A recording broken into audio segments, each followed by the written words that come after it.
talk is money, honey. All we talk is money. All we talk is money. It's like bees to the honey. Honey, money, honey, money, honey. It's the SOSCAST, baby. I don't think anything you say today. You shouldn't. I don't. Oh my, Steven and I are already fighting. My God. Destiny and I about to kick Destiny off the goddamn show. Oh, we're alive? Hey guys, good to see you. Just kidding. Welcome to SOSCAST, only here on Valuetainment, the sexiest financial show in the world. This is where finance meets romance. But today it's going to be a little bit more cultural, pop culture. We got some politics people up in the house. We'll see where it goes. We got some gamers in the house. But if you didn't know, now you know. My name's Adam Sosnick. You can call me Sos. This is why it's called the SOSCAST. And me, and say hi to the lovely Natalia. She's sitting over there. Hello. She's holding the fort down on that side today. You know why we're here, for one reason only, right? You know the reason. I know the reason. We're here to see you guys out there get paid, laid, and do it your way. It's one of those things that everyone loves. Making money, getting some action, doing what you want to do. You okay with that? I love that. I'm looking right at you. I love it. That's right. That's what life's all about. That's right. So we got a loaded panel today. We got some old friends. We got some new faces. We got some familiar faces. Here's some of the topics we're going to be covering today, so stay tuned. Things could get a little heated around here. Have you seen what's going, speaking of heated, have you seen what's going on at Burning Man? Yeah. Anybody? Yeah. Holy shit show. Nobody here? Nobody's going to Burning Man? I had it flooded. Oh, it got flooded. It's going crazy. So we'll have a conversation about that and then whether that price was worth it. We'll talk about what's going on in America today. A little bit about culture wars, a little bit about what's going on, immigration, not too political, what 50 Cent had to say, what Sean Strickland, who's fighting Israel Adesanya, had to say in UFC about the LGBTQ plus apostrophe colon woke The Wi-Fi password community. Is that what it is? The Amazing. Wi-Fi, yeah. Well played, Amy. But how you would fix it so we can have a positive spin. We're not just going to shit all over America. Traditional gender roles. So we'll talk about some famous divorces and famous weddings that are happening and how those gender roles have kind of flipped. How much a particular woman thinks a man should make by the time he's 18. Pretty shocking. Destiny, you know, you've been trending lately. I like calling you Steven. Thanks. That's I what like I go calling by you by in real your life, real you know? name. Yeah. Okay? You've been beefing with the Redpill hard lately. So we'll talk about that if that's something that you're comfortable with. Whatever you're comfortable with. Right? That's my guy. I know So you're this is- conflict avoidant, so you know. Not at all. Really? You think I'm conflict avoidant? Oh, maybe that policy changed yesterday and I didn't see. Well, maybe I'll embrace that, but I don't think I'm conflict avoidant. I think conflict finds me. Last but not least, major age gaps in dating. How old is too old to be dating out there? And then, of course, we'll always end with our happy ending, where we'll sing Kumbaya and everything will get along. With that being said, let's meet our panel. And let's start with the newest, biggest guest that we have going on the show today, Eric July, a.k.a. the Young Ripper, in the house, representing the 41 from Dallas, Dirk Nowitzki, nasty fadeaway. Oh, yeah. I still got beef with you when they beat the Miami Heat in 2010, 2011. We did take you down in 06. Too. No, we should have won that too. Oh, now you're Yeah, we're going there. We have to. Nah. We're 1-1, player. Okay. Is that respect? 1-1? But we've been to the finals twice since. Where have you guys been? We got Luka. We'll see what happens. You got Luka. No. Didn't even make the playoffs this year. Luka and Kyrie didn't make the playoffs. I know. That was a terrible trade. At the Anyway, time. I digress. So, Eric, political commentator, gamer. I'm going to ask everybody these questions, but tell us about yourself. Tell us what you do for money and your relationship status. Well, I'm married, first and foremost. I've been with my lovely wife for a couple of years now. Been with her, though, just as in a relationship since for a very long time. As far as money, man, I'm involved in a little bit of everything. Most recently, the launch of the Rippaverse. That was my comic book company. We've made about $6 million in the last year and a month. So. Congratulations. Yeah, Tell me about that. the business model. You saw that the Marvel comics or the comic Yeah, book they were just trash. was going too woke and you went the other way? Or? Well, yeah, that was part of it. But what plagued the industry is it's economic problems. There are content issues that are even outside of what we deem as woke. And yeah, that's why it was conceptualized. I wanted to correct the problem. I always used to do all the commentary stuff, bitching and moaning about what was going on in comics, and I figured let's be a part of the solution. So. And you did something about it. Mm-hmm. So what's the Rippaverse all about? So we launched. I know nothing about comics, bro. It's all good. But I like seeing. I got you. I like seeing come up stories and people that are winning. So I want to hear this. Well, it wasn't just with me. It's named after me, but it wasn't just with me. I wrote the first story, I Saw Him, and the second one, I Saw Him Too. But the artists that are involved in Gabe El Taib, as well as Cliff Richards, who's the line artist, these are former Marvel guys, former DC guys. So I made sure I surrounded myself with a lot of talent. So we launched with I Saw Him 1, which is the first character, kind of him coming out of retirement as a hero and whatnot. And now we're moving into some other characters. We've got the SOSCAST sisters on, writing a story, the great Chuck Dixon, one of the most prolific comic book writers, as well as the creator of Bane, for those that are more familiar with like Batman and everything. There you go. See, that's the first name I recognize. Yeah, exactly. Respect. So And do you also do gaming, online gaming? Yeah, we do gaming, talk to political stuff. Obviously, I do stuff with Blaze TV out there in Dallas, so talking to politics. What do you do with the Blaze? Just basic commentary stuff. You catch me on News and Why It Matters, usually at points of time during the week. And with Glenn Beck, or who else is sometimes on with Glenn, but mainly with Sarah Gonzalez. Sometimes I'm doing stuff with Stu. It's just whatever is kind of flavor of the week. And you've never done any content with Destiny. You've never even seen each other. How's that possible? You're both gamers, political commentators, obviously very fit, good-looking gentlemen. I've heard of you before. Okay. Do you know from where? Where? So, do you know Dick Masterson and Vito?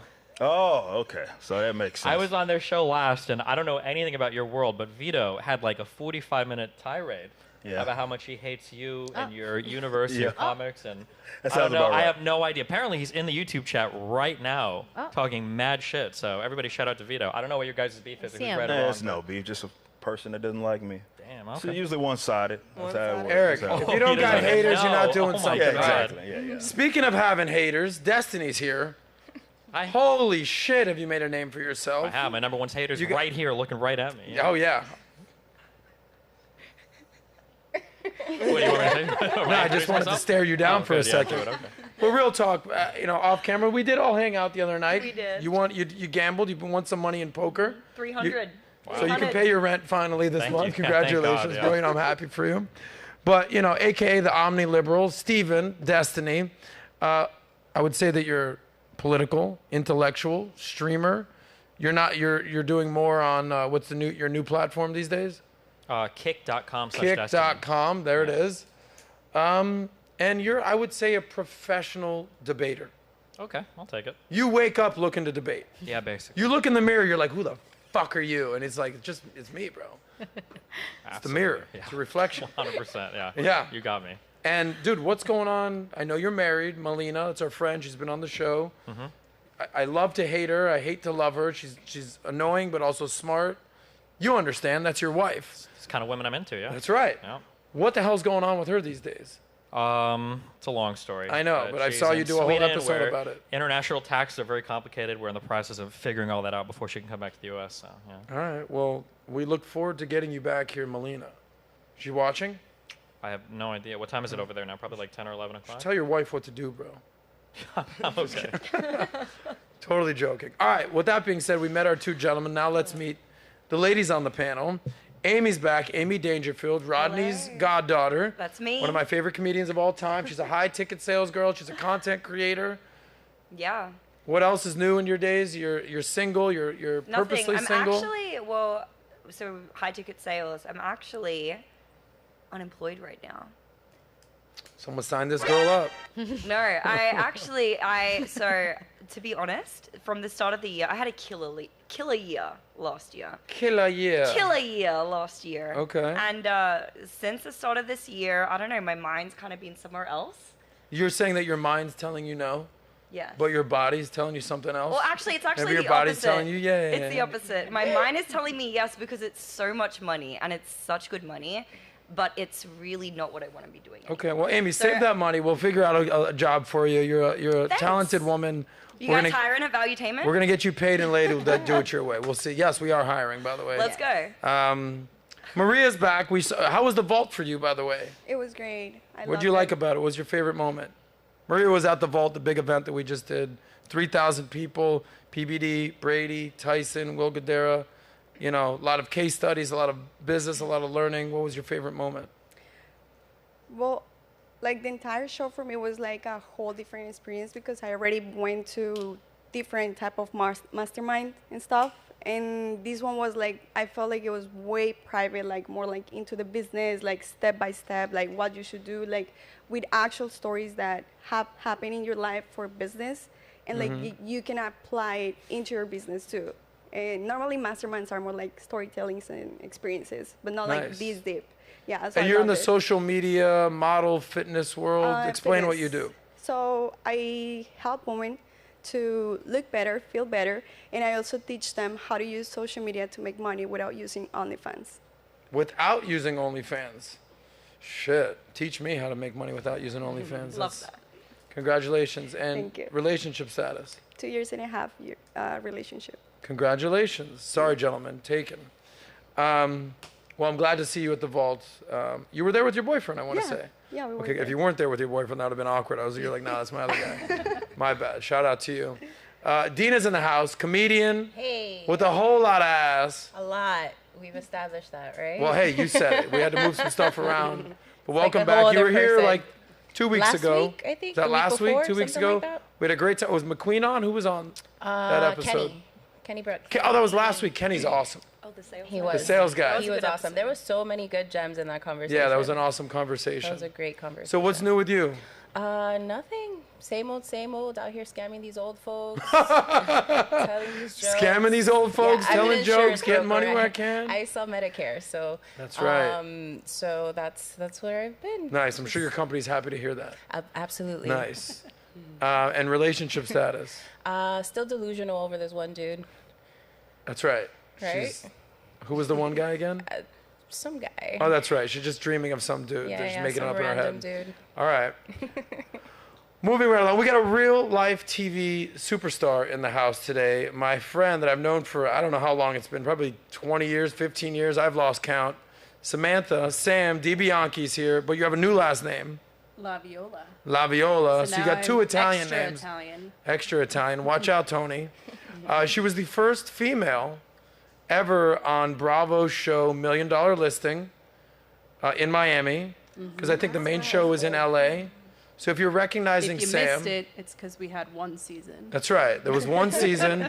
Not your fault, Sam. Not my fault, no. Yeah, but you Definitely not parlayed my that fault. into an amazing real estate career here in South did. Florida.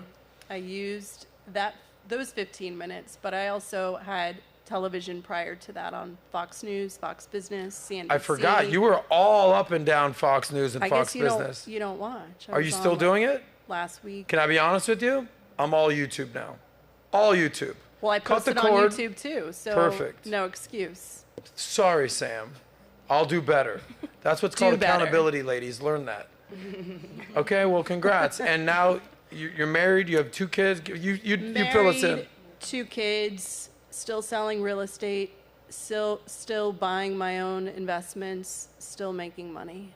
So no you're complaints. a grown up on this panel of young delusional women. I wouldn't say. I talked to a lot of women Yes. before we came on, and I definitely don't think they're. No, I would young say and that we delusional. probably, and I mean this sincerely, have the most diverse, intellectually diverse, economically diverse show possibly in all of the internet. Like, we don't have just one type of girl, Yeah. Other shows get a reputation for maybe having a certain type of girl. I think we have a very diverse type of panel. Real estate experts, high ticket sales, fitness, OnlyFans, law school, whatever. We want to hear a diversity of opinions. That's why we keep Destiny around, for the OnlyFans content. Thanks a lot. I'll try my best. It's great. It's really hot what you do. Moving right along, Tony's here. Tony Scardino. It's been a little while. You haven't been here all summer. No, I haven't. You're here at the Fresh and Fit Live event. You came back again. Now you got pigtails. Absolutely. What's new in your world? So I actually decided to take a break from law school Uh-oh. and pursue some Don't other tell me you're doing interests. OnlyFans now. I'll fucking kill I'm myself. not doing OnlyFans, Okay, but gotcha. I am going full on content creating, and I started my own podcast. Congrats. It's called Free Will, And free will. Yeah, basically it's me just talking about some of the most pressing issues of our time with a focus on togetherness and oneness to show that the society put in place is to distract us from our higher self, higher purpose. And yeah, more. When did you start the podcast? I started it 4 weeks ago, so I'm on my 4th episode. Congrats. So you went from burying yourself in debt to law school to making no money podcasting. But I'm going full on. That's right. Save that money. Absolutely. Well, and relationship status. You're married to the game, to the podcast game, or you got a relationship? I'm married to work right now. I'm single. That a girl.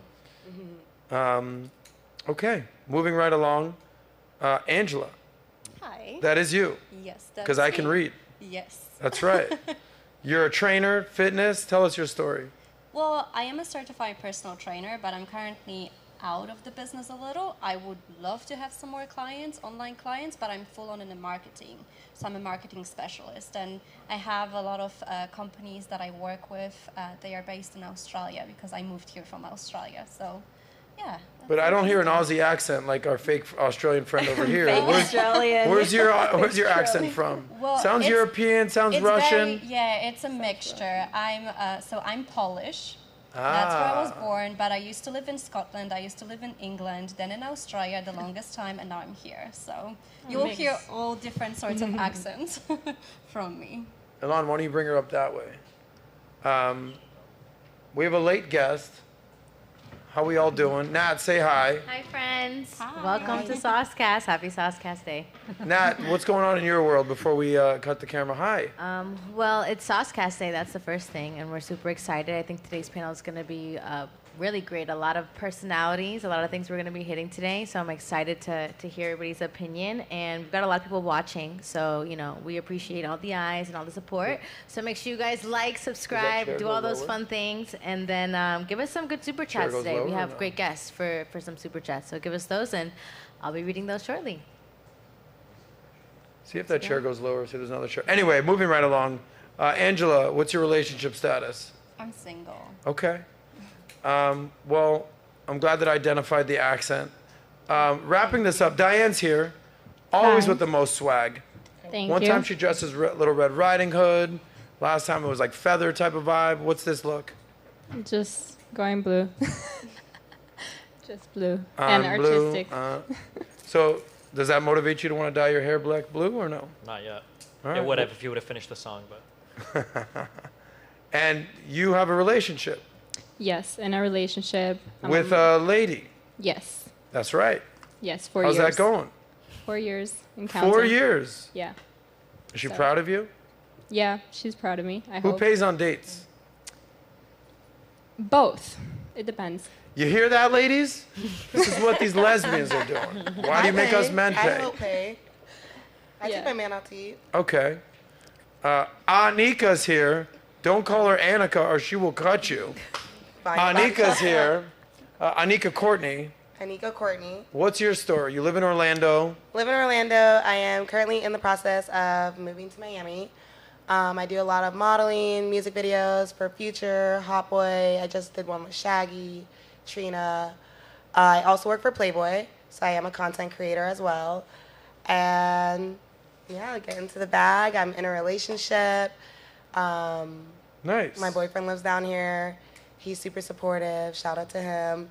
How long you guys been together? It is new. We met in May, but this is honestly the most peaceful I've ever been with someone. Yeah, give it a couple months. It's new. All right? You got Sam's been with her man almost 10 years. She's like, okay, buddy, enjoy your 3-month relationship. Eric, by the way, how long you been married now? About 2 years. 2 years. 2 years. It's all about who you want to go through hell with. That's right. And I've been through. So last question for you, then we'll get the show started. We'll meet our late bloomer over here. You said, quote unquote, I'm getting the bag. Yeah, in the bag? Get in the bag? Get into the bag. Get into the bag. What's the bag exactly? Just my goals, my dreams, money, obviously, of course. Okay. And then just crossing things off my bucket list. I love that. And then what do you do for Playboy? Content create. So Playboy isn't a magazine anymore. Yeah. It's all online. So you make your own content and then you post it at whatever price you want. It does differentiate from OnlyFans because there is copyright, so my content isn't going to be on Reddit, Google, or anything. I check every day because I don't want my dad to see anything, so. Does your dad know you're doing Playboy? He does know. He just found out just now. I'm sorry, Dad, that we had to That would've been really bring awkward. this your way. All right, well, congrats. Thank you for being here. We have a latecomer. Give us your name. Put your purse down. Get yourself comfortable. No, she needs her purse. I just don't want to put it on the floor, to be honest. Bad luck. That's a good purse right there. My name is Lydia Riley. On Instagram, I'm the Luna Mia. I make content on TikTok and Instagram, and I work at a law firm. You But I'm work at just a a law firm? receptionist. Yeah.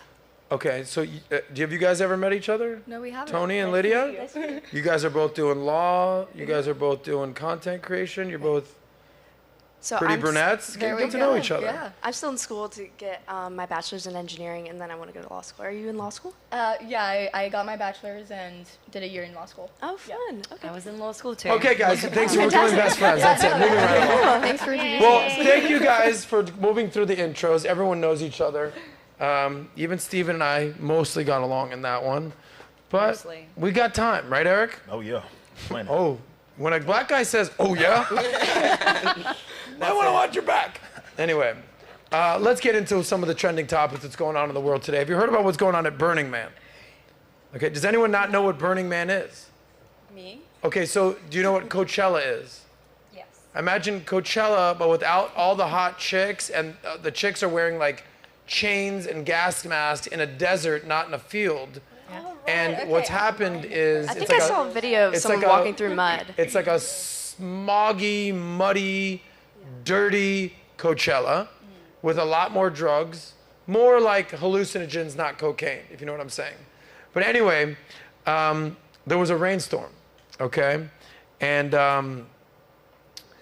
70,000 festival goers were left stranded and told to quote unquote shelter in place in the Nevada desert. Nat, I believe we have a pic of this. Yes. After a heavy rainstorm pummeled the area, just go to the top of the article. Attendees were advised to conserve food, water, and fuel. Campsites were ruined. There was mud everywhere, vehicles stuck, people could not leave. People were trekking miles in the mud just to get to the nearest town. So here's what's going on. It's like, nobody's familiar with this? Yeah, It looks I like know. a Okay. video. Gotcha, okay. Isn't it like no rules though? Like you just go there and do whatever Yeah, you like want? no one's really. I'm a Who's music the festival responsible goer. person? for Okay, this? so you're a music festival goer. No, there's no rules, but And like there is no rules. we're not here to discuss Burning Man. We're going to go deeper with this story. Do you have another chair you want to bring her? Go ahead, go for it. What we're going to discuss is how much money people spent on this experience. And then we're going to have a conversation of like, how much is it really worth to go to these types of experiences? What's the benefit of it? Would you rather spend it on materials, gifts, items, traveling, whatever? By the way, breaking news, guys. Today's the first day after Labor Day, right? Summer's over. Did everybody have a good summer? Yeah. Okay. Some people are looking tan. Some people are looking tanner than others. You and I probably need some sun. We got to get off these video games, bro. Luckily for you, you don't. I'm all. You're just good. Respect. But here's some of the costs that people are spending at Burning Man that I wanted to open up to the panel about your summer. So total cost obviously can vary on what you're willing to spend, but on a minimum, you're spending about $1,000 to do this. On the high end, you're talking about 10 grand.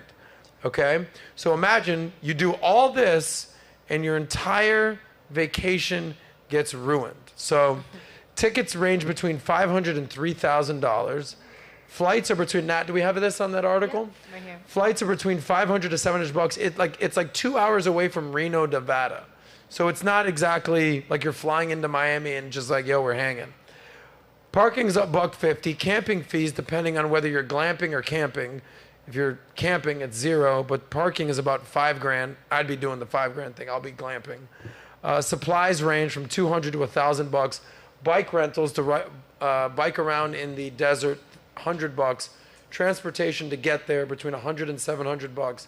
Gas $100. Car cleaning $100 because it's filled with mud. So people are spending all this money. There's the average cost, anywhere between roughly $1,000 and $10,000. So let's split the difference. Or free for a girl. Or free for a pretty girl, right? I mean, still gotta get your outfits. Still got to get your what? Outfits and fits. Boom, outfits. So the average person's spending about $5,000. Now, I've been to certain festivals before, nothing like this. I'm glad I didn't go. What I want to know is this. We all just left for summer. Everyone's looking great. How was your summer? What was like, how would I put this? What's your biggest purchase of the summer? Was it a trip? Was it a gift? Was it an experience? Let's go down the line here. Eric, what'd you do this summer? I worked. That's all I pretty much do. We had another campaign that was launching this summer with TYSON too, so I was preparing everything. We do our own distribution, so getting a warehouse ready to rock. So the most money that I spent for sure was pertaining to the warehouse. So you just were investing your time and allocating your capital, not even. So you weren't going to Ibiza, you weren't going to San That's not my thing. I don't travel a lot, and usually when I do travel, it is for work stuff, and that's just a personality thing. My wife, she likes to do stuff. Me, I'm perfectly content staying at the house and working. Or you didn't want to go to you don't want to go to Burning Man this year? Nah, that ain't. That's not your thing. Not quite. By the way, this is a little fun fact just for you. There's another article about how Burning Man is getting richer, queer, and whiter. So you're richer, definitely not queer. Nah. And then, white folk. 80% of attendees identifying as being white, non-Hispanic, 13% of color, 2% black. So we got to represent y'all. We got to get out there. We got to get the black people over at Burning Man. We do not need to be over. She's like, no, we are good on that. We just don't. So what kind of money did you spend on your wife? Because you said if your wife likes to do good things. Well, yeah, but like it's within reason. Like she's not like a splurger or anything, but she doesn't go without. So it's one of those things where she want to go get something for herself. She can, and we go out, we do our thing, but both of us that's just kind of how you're doubling down on the work. Yeah, that's gotcha. all. And she's very much a part of everything it is that I do. So you'll catch her at the warehouse doing random stuff as well. Respect. So, yeah. Destiny, how about you? You been traveling at all? Yeah. Where you been going? LA. Yeah? Yep, LA. You sound super excited about LA. Tell me more about that exciting trip. I do LA every month to do shows. I just came back from Toronto. But that's New work, York City, right? And yeah, Toronto, New York City was kind of fun. Nice. I went to Sweden for a week or two. Yeah. How was Sweden? Cool. Hung out with my wife, did some drugs. Went to New York City, did some What kind of drugs are you doing? LSD, fun stuff. Did you really do LSD? Yeah. With your wife? In Sweden? Yeah. How was that? Good times. You got so fucked up, you left your wife in Sweden, bro. Yeah, I forgot her, I guess. That's right. Dude, where's my wife? True. Was that your first time ever doing it? No. Really? You're like, no. First time. That's what you like. What are you talking about right now? Okay. You traveled Europe a little bit? I think just Sweden, London, maybe, yeah. Okay. So the biggest purchase, like how much did you spend? Do taxes count? Sure. Taxes. $250,000. Have we talked about this? Yeah. Oh, yeah, a lot to Sweden for my wife's Congratulations. tax rate, yeah. Well, I had a fun time in New York City. I was just up there. I hung out with a couple friends.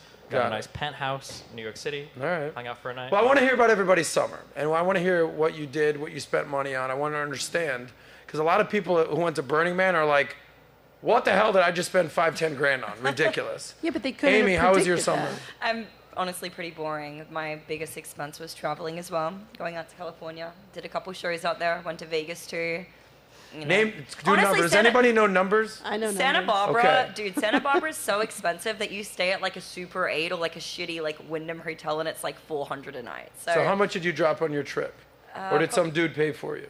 I paid for my own trip. You got to get a dude, Amy. I know I do. Smart enough. I seriously do. Jesus. But no, Right, Eric? I probably spent about like Yeah. $4,500, $5,000 for about a week. Jesus. Yeah, exactly. Wait, where are you staying? What? Santa Barbara, I told you, the Wyndham was like $800 a night. What? For the Wyndham. I've been to Santa Barbara like Airbnb. 7 times. Dude, You're making Airbnb, strange honestly, choices. You're is spending weird. $5,000 for a week in Santa Barbara. Amy, That's get a insane. man to pay for My your God. shit. What the hell is wrong with you? Well, I mean, Spending $5,000 if I can hang out at Santa Barbara? well, She it has Oh, was you in went to the Barbara, Whatever then Vegas, podcast, yeah. probably. I was at the Whatever podcast and Okay. then out Hope in- it was worth it.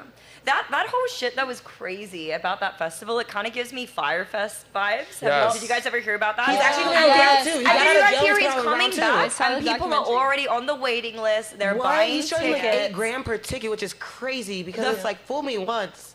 Shame on you, fool me twice. Can't get fooled again. There you go. Listen. George W. Bush, right But there. people are about to be fooled again. All right, so you spend $4,500. Yeah. Sam DiBianchi, you're rich, you're successful, you got a successful man. What'd you do this summer? How much did you spend? What's up? So like you, I worked. However, we have a house that we bought free and clear that we vacation at up north in Pennsylvania. So between spending 3 weeks there, I went to find a house for my birthday. In South Beach? I did. That's the So most that was expensive fun. hotel That was in South Thank Beach. you. Did you That get the was- penthouse suite? No, I did not. How much was the hotel room a night? So $3 the grand? hotel room, no, because it's summer. So it was maybe. Oh, summer. I don't know, $600. Oh. $700 Shoebox. there, and then Casa Tua. So all in all, between there and then going up to Pennsylvania, spending money on little mini vacations. Where are you going in Pennsylvania? The Poconos? Poconos. How did you Guys, know? these are rich people problems. The Poconos. So all I have in these all, problems too, Sam. Probably between. And here's the difference, Amy. I pay for the girl that I'm with. Get a dude. He drops $4,500 for you. You're good. Get Yeah, it but you together. have all these women here who are okay paying for themselves. So What's that? You have a lot of women here who are okay paying for themselves. Why are they okay So paying with now- themselves? Why not? Yeah, Do you remember when we had They make drinks their the own other money. night When with, I was single, you remember when I was single? Yeah. By the way- I went to South Africa and went cage diving with great whites. I went on a safari. I paid $10,000 for the week, for 10 days. I know, And that's I one. had the experience of a lifetime. And that's why, just like Burning Man, you pay for the experience. Nobody could have predicted that. But like an experience is worth every penny. Do- Can I you wait, have actually, money. Yeah, on- go on ahead, that- Destiny. Yeah, because I don't know. Enter Destiny's antagonist. Go.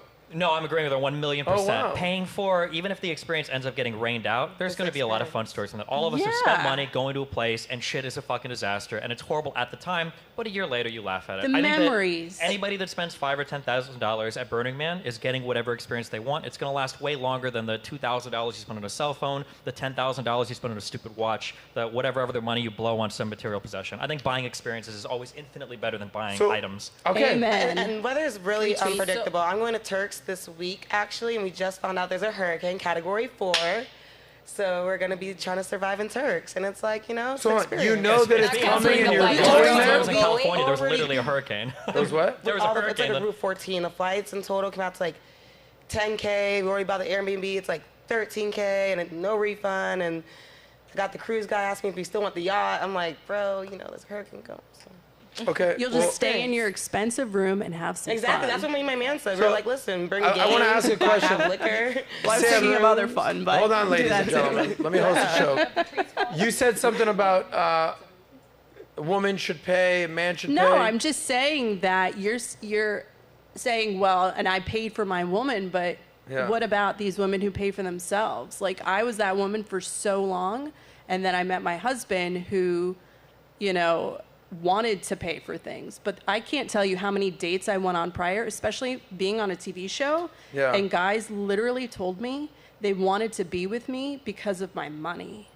I've had guys say that too to me. Bizarre. Really? Bizarre. Guys And they say said that's what? really weird. Hold on, Annika. They wanted to marry me for my money. They wanted to be with me Anika. because they know that I can take care of them. Got it. Which I found strange. Was that I a can major take care of turnoff? myself. That's very I strange. shouldn't have to take care of How big of a somebody else. turnoff was that? I mean, yeah. Was it the last Okay. date after? Let me ask that the other was it ladies. afterward. Let me and ask that was you. that was a setup from a mutual friend that we know, but we'll talk about that. Not my fault. I'm not claiming that. Let's just. Destiny brings up a good point. So the conversation of experiences versus gifts or materials, right? So for the ladies in the room, and I want to get the gentleman's input as well. Let's play a game. So you get a $5,000 allowance, right? Whether that's from your boyfriend, parents. Let's call it boyfriend or husband. You can do anything you want with $5,000. Trip, gift, new clothes, new jewelry, trip around the world, whatever $5,000 gets you.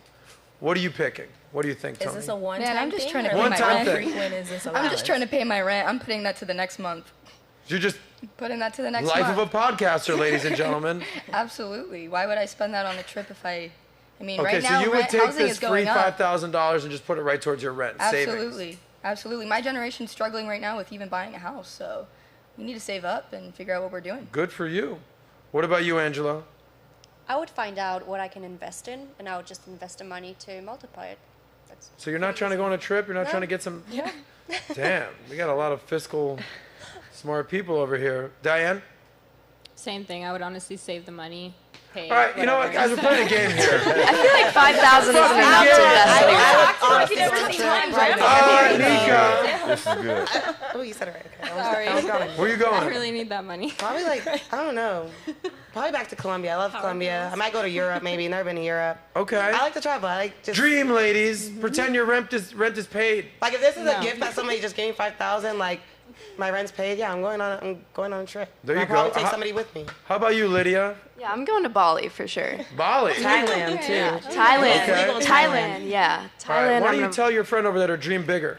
No, if you're going to Bali, I'll go to Bali. You're I'll not go going to invest with $5,000. Okay. $5,000 isn't Angela? going to get you anywhere. You can still invest in 5,000. Still, she's going to double down on investing. Yeah, and then what I can kind of go investment bigger. are you going to make? Well, I don't know. I would have Well, to if you find don't out. know, I'd just take the fucking 5K? trip. No, I would not. I would seriously take a research and I would find out what I Yeah. want to do, where I want to invest my money, double the money, and then maybe think to reward myself, you know. Sam, as a real estate expert, where should she put that money? $5,000 on a down payment to buy nothing in Florida? No, you should keep renting and you should save the money because there's a ton of places right now that are giving you 5% or more interest. So put the money in the bank, make it make money, and then go travel. Yeah. She's And then talking make about that a list. money market account.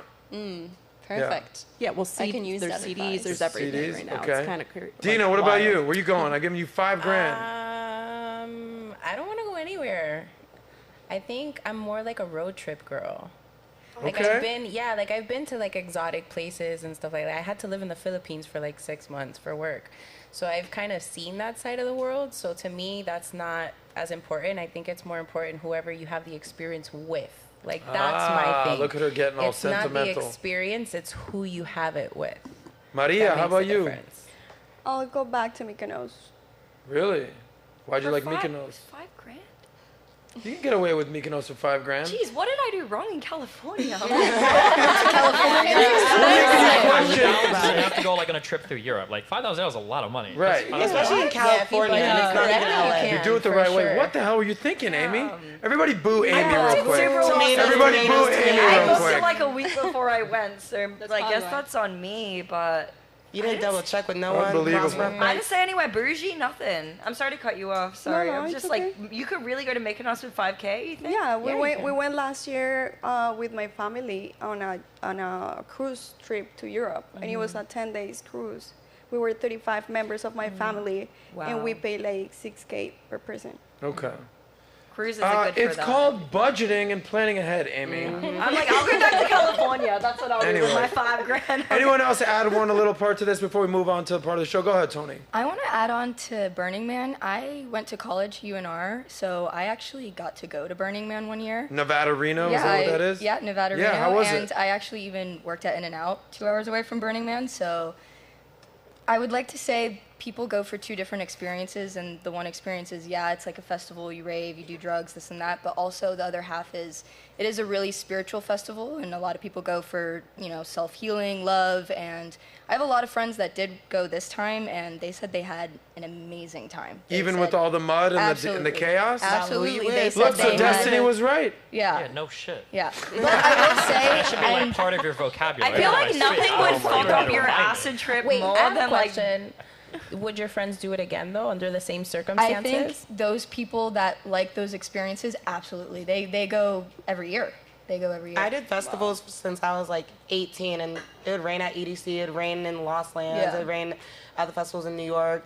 I still went for ever. No. I mean, I've gone to festivals too. I'm like a big Rolling Loud fan. Okay, but so a Rolling Loud. That's in Miami. You don't have to travel far. No, Ultra, you don't have to they travel far. They have them all over Even the place, Okeechobee Fest is 2 Yeah, hours they have north. them all over the Like place. I drove to Lost Lands in Ohio. Just for the ladies and the gentlemen, even the guys play this game. Show of hands for $5,000. You're gonna buy something tangible, a gift, a watch, clothes, whatever, or you're gonna go on a trip experience. So raise your hand if you're gonna do the gift thing. Is this for ourselves or a partner? Yeah, for yourself. You want it. You just said you would. Why the hell would you spend something in mind? I would buy some shit for myself, but I'm not like an experience kind of guy. Other people like experience. Got Like it. if you're buying for a girl, if Yeah. it's somebody that you love or care about, you should All always right. spend on the experience. Ladies, not raise the- your hand if you'd rather do experience rather than. Okay. Get your act together, Amy. Okay. Listen, guys. Happy summer, Labor Day. Thank you guys for being here. Let's move right along. This part's going to be a little bit more, let's just say, less friendly. So, America. Raise your hand if you've ever been to America on your travels. What? It's not a trick question. We're here right now, guys. You're in law school. We're living in America. I live in Miami. I don't live in America. Okay, that's right. We live in North Cuba. Exactly. So, we're not going to get too much into politics right now, but we are going to talk about what's going on culturally in America. It's no secret culture wars are basically rearing their ugly head. Immigration, national identity, woke, anti-woke. Barbie was the biggest movie of the summer. Bud Light went from the best beer in the country to basically being shunned by everyone. We actually had Billy Bush from Anheuser-Busch on the podcast earlier, PBD Podcast, the show that I co-host. You've been on that show. More politics, more business, who basically did not have so many nice things to say about Dylan Mulvaney. Cost his family's legacy $27 billion, either would I. So you talk a lot of politics. You talk a lot about victim mentality in many words. You talk a lot of politics. I know you're in this world. But we're going to talk culture. So here's some things to just digest and before we have the conversation. Nat, do we have what 50 Cent said about immigration? We do. Okay. Ready? Oh. Let me sure my audio's up. Look at this. We think we got it hard here. It's not hard here. You don't see how people fight to come across the border? They want to be here, bro. You see what I'm saying? Like, if you go and look, when you get into those other territories, when their lower level, their poverty is more extreme than ours. You see what I'm saying? And we got some people that have just decided not to try. They're more comfortable in a tent with nothing on their schedule every day. Some of them make the decision to just get the tent and feel no pressure to make it or no pressure to do anything. You know what I mean? And that's just I can't comprehend the thinking. Like, my thought process is so different from them that I can't relate to it. But it's real. Preach. Look at this. Cool. We think we got. So there's a conversation right there about immigration, homeless, LA. Obviously, that's a problem. But sort of the benefits of America, about coming to America for the land of the opportunity, but then there's some people that just leech off the land. I'm going to play one more, or show you one more article. Then we'll have a conversation about what's going on in America and what you guys would do to fix it. So there's this guy called Sean Strickland. Anybody know who he is? He's fighting Israel Adesanya in the UFC Yeah. this week. Israel Adesanya, I think, is the light heavyweight champion. Yeah, he just actually won the champion. He's actually a really, really nice guy. I had the pleasure of performing for him right before his last fight. In Miami? In South Beach, yeah. Yeah, At Cush that was in South awesome. Beach. Joe It was Rogan really good. invited PBD, myself, a couple other guys on the team. Got us 6 seats. Israel Adesanya won the fight. It was amazing. And then afterwards, they're all like, we're going to 11. I'm like, I'm in. All like Pat's like, I'm married with kids. I'm not going. But it was awesome. So if you know about 11. So MMA fighter Sean Strickland, he's fighting Israel Adesanya. By the way, he's got a new movie coming out called Stylebender, opening September 28th. A little plug for our friend Israel. But their fight is actually this weekend. But his latest jab wasn't necessarily at Israel. It was against the LGBTQ community. So the fight is going down in Australia. Show the headline, by the way. So maybe America's the problem. Sean Strickland's relief after not spotting any gay or trans flags in Australia. Show his tweet. So he says, I'm in Sydney. I thought I would be surrounded by dirty liberals. I think why did he tag Destiny? I don't know. Gays and trans flags everywhere. Literally zero. Maybe America is the problem. Nat, do you have that article about gays? Basically, the amount of people who identify as LGBT has doubled over the past decade, and it's as much as 20% of Gen Z now identifies as LGBT, whereas in 2012 it was. This is such a stupid graph. Well, it actually a graph by Gallup. I would say the people at Gallup are probably a lot smarter That's than you. not but the graph by but, Gallup. but, That's the graph. That's the what is it? NBC News interpretation. The graph by Gallup includes the breakdown of lesbian, gay, bi, trans, and queer. Which one do you think is carrying the huge uptick? Trans or queer. No, it's fucking No. bisexual. Yeah, the fact, it's see, the bisexual. No, it's not everybody thinks bisexual. It is bisexual. No, it's not. Okay. We should find the Okay. full graph and look at it. Let's find the full graph. He saw the graph. So, but the point is, there's all. Thank you, Destiny, for just rearing your ugly head into the culture war. And what I we're feel gonna like the panel proved my point. Everybody thinks 20% of Americans are trans now. Well, the No, I incidence think- of trans 20% going of up and the Americans people think that they're self-IDing trans now. surely But I has don't an think it's impact. that many. I think it's. Guys, there's one mic, and I'm gonna ask a question. Okay, and we're all gonna get a Told you I chance was to here to talk. fight, okay? I know you're here to fight, especially when I come after the LGBTQ Absolutely. community. You get a Those are little my triggered. people right there. I might I not get have the it. blue hair, but I got the blue heart. Okay? I know you do. Yeah. Well, you must have, immigration that we're talking about. Your wife is stuck in Sweden. You've been vocal about how much taxes you've paid. You've been pretty critical about America. I bet you're trying to get your wife over to America right now. Anyway, with that being said, a lot going on in the news, good, bad, ugly about America. President Eric July, you are now been nominated, or you're being sworn in. You're now the President of the United States. What would you do to fix America and fix these culture wars that are people are at each other's throats? I think that's the fundamental problem, is that people think that it's going to come from, often, be it some politician or something. I do believe that the issues that plague America are cultural, and they certainly start there. Even Breitbart understood that, so the politics is on the downstream of culture. So if you want to address these issues, it's not to say that politicians are, let's say, excused, because they certainly are. If anybody that watches my content know I'm always ragging on government, and if it was up to me, I'd abolish everything. But abolishing everything doesn't mean that the problems are going to fix itself, because they're not. It is very much a cultural issue, and I despise the fact that a lot of our conversations surrounding the issues that America faces, some politician being instilled, or groups of politicians being instilled to implement something that will then resolve everybody's problems, especially financial, when oftentimes they were the ones that caused it. So, but I do believe that a lot of these issues, they're not going to come from government. It's going to come from people just, getting in step. Gotcha. Let's go around the room here. Anika. Hey, you got it right. First female president of the United States. Beautiful black woman. Thank you. What would you do to fix America? I kind of am like leaning towards what he said, where it's like people think it's gonna come from politicians, but I really do think it's people themselves. Like I think it's just an inner person problem. Like I feel like all the problems we have with the LGBTQ community, everyone being so against them, I feel like if it has nothing to do with, I feel like people just have a problem not minding their business. I feel like that's just what the problem is in America. Okay. People are just, I don't know. President Bonnell, Destiny, you're defending the LGBT community. It's all good, rightfully so. I don't think we should be attacking these people. I think we should be understanding what's going on. I've been very critical of the T's. Stay the fuck out of women's locker rooms and stay away from the kids. Other than that, go be a T anywhere you want to be. What's your solution? I think the biggest problem we have right now is that we can't talk to each other or understand each other.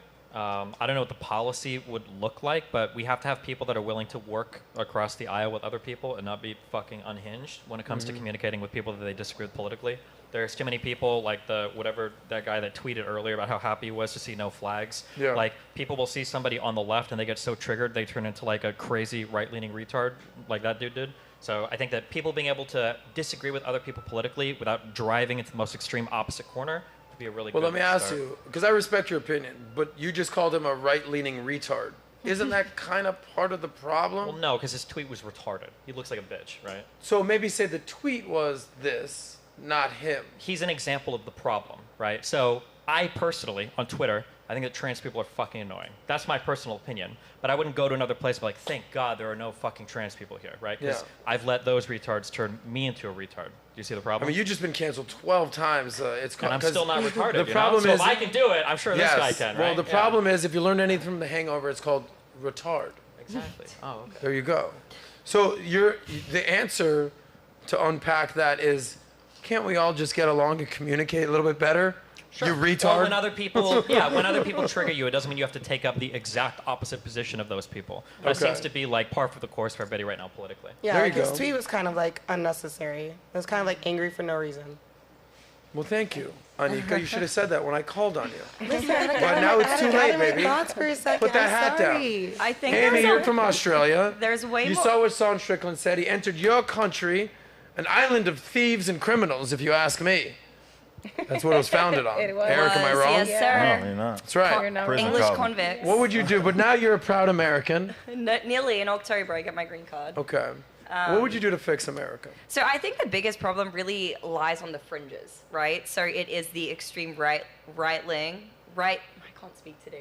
extremists versus the left wing extremists. And those are the people that Stephen is talking about, the people who are making those tweets. And I would sure that he would agree that there's people on his aisle of the political spectrum who are also making outrageous tweets. So at the end of the day, I think the biggest problem is the fact that we are saying that these examples, these caricatures are what's actually going on in society, because it's not. The average everyday person is way more reasonable than what we give them credit for, right?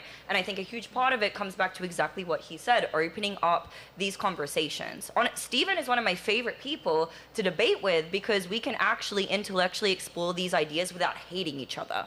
And I think that's something that's really, really rare in this present point in time right now. And if we can work towards removing that weird kind of social barrier where everyone's so offended, everyone's so fucking triggered, then maybe we can actually begin to make real progress. Love that. Wait, I was in vote. Can I say two quick things? Go, I agree Stephen. that the problems are the extremes, but the big problem right now is the extreme is like 5% of the Democratic Party and like 80% of the Conservative Party. Wait, you think the extremes right now? I wouldn't say that. Well, 70% of Republicans don't believe the results of the last election. I think that's a really big problem. But the problem that they just showed were two examples from, specifically, they were talking about the LGBTQIA plus community. And I think that any reasonable Republican or anyone who identifies on that side knows that things like gender dysphoria exist. Wait, then and why are they passing empathy. so much legislation in like 30 different states to try to ban it? Because we can accept that it exists, and we can still allow people who are adults to make their own choices without it harming children who do not have the capacity to be able to make those choices, to be able to think so far in the future, to even consider the repercussions. That's where most of the legislation is coming from. Yeah, but as somebody who's trans at 18, did they not know they were trans at 14? Yeah, but there's also people who are trans at 14 who grow out of it. So I think that it's a safer bet to make people wait. If you are really trans and you are really that uncomfortable in your identity, you will transition when you are an adult, like many people have before. Let me stop you guys for a second. What percentage of Americans are actually trans? It used to be 0.5%. Okay, so why It used to be 0.5. why is this in headlines? Because the Republicans why is this the biggest all they thing? want to talk about trans shit. Yeah, Dina, what were you going to say? So I am a parent. I have a 14-year-old who is in high school, who does have friends that are this or that or that or whatever the case is on the spectrum, right? Because I definitely do believe that sexuality is a spectrum. Like nobody is like define this or define that. We all have our weird kinks. We all have our weird shit that we like and we're into, right?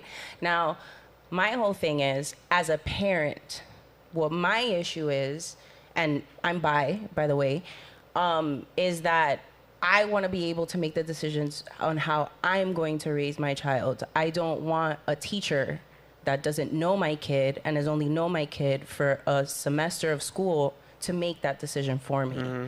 Because my kid, for lack of a better way of saying it, it's going to sound really vulgar, but I'm a comedian, so I can say it. She came out of my pussy. So I make the decisions fact. That's when a it Snapple comes fact, out of that guys. kid. That's just kind of how that works. You know what I mean? That's Are you where saying I view it. that only women can have children? Is that where you're going on the record saying, Dina? Yes. I don't saying know. if you have a vagina, Yeah. you can have a Eric, child. would you That's agree what I'm that saying. only women can have children, or is that? Yeah. You sure? Yeah, I'm positive on that. I don't know, bro. I see I'm it, guys. positive A on lot that. of guys doing some chest feeding these days. They're birthing people, Adam. Don't call them that. Oh, is that what they are That's now? another thing that bothers Birthing me. people? That bothers me. Chest So, feeders, so we're birthing so we're people.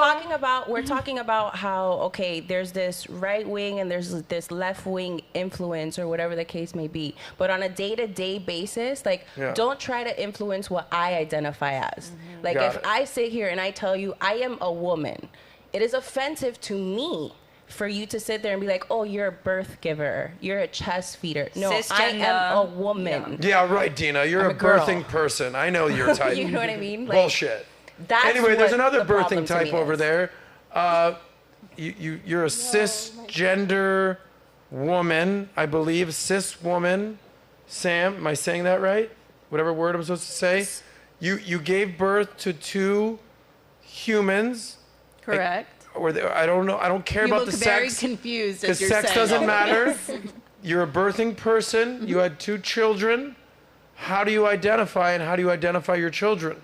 Well, I'm going to address your first question, which is how do you remove all of this? And in my opinion, it's studies like this saying, this happened and this doubled and this stat. If you just remove all of the stats and let people be people, we would have just a much better, calmer conversation where people could feel open and comfortable with talking about who they are, how they feel. I don't know why it's the media, and I'm in the media, and it's the media that causes this war that doesn't need to happen. Like, I have a variety of friends, and I like them as people and who they are and how they treat me and how they treat my family. I don't care what they are, how they identify. That doesn't make them good people, bad people. So it's But Sam, really do you identify as a mother or a birthing person? a mother or a birthing person? Yes. What does that even mean? I don't even Amy? know. Right. I'm not sure. I identify as a strong, independent woman who's also a mother, who's a working individual and a loving wife. I mean, I don't. But why do I even need to give like? I heard mother and wife and woman. These are trigger words for a lot of people. Well, then they can be triggered on their own, but that's not my problem There if you they go. get triggered. That's how I identify. Thank And if you, someone Sam. identifies Thank you, differently, then Sam. I don't judge them. I don't. Gotcha. Whatever makes someone happy. But it's the studies that separate. Like, why did that study even have to come out? What is that going to do? Well, those are just stats. How about you, Maria? What would you do to fix America? You're from where originally? Colombia? Colombia. That's right. Right. Love Medellin. Wouldn't move there, though. I love America. What would you do to fix America? Well, I think like there is like a huge communication and listening thing here going on. People doesn't respect others' ideals. I don't really like have any type of problem with like lesbians and gays. LGBT. Yeah. Yep. But I do not agree with like having trans people getting into my bathroom and stuff like that. So I do respect. Like if Eric showed up in your bathroom, was like, "What's up?" Identifying as a woman. Forget about the beard and the muscles. Lady time. Yeah, no. You would have a problem with that? Yes. You sure? Shit. Would any of you Yes, ladies Eric. accept Eric in your bathroom, or is that off limits? If he looks like that, he's obviously not. What about if he looked like this? No. No? Stephen would be perfectly acceptable in the female bathroom. Just kidding. Anika. I think it was actually in the news like a month ago that there was a trans guy turning into a woman, but he did it on purpose just to actually go in the women's bathroom and like do like weirdo Lewd shit. and lascivious things. Yeah. It's just like So it's like I personally wouldn't.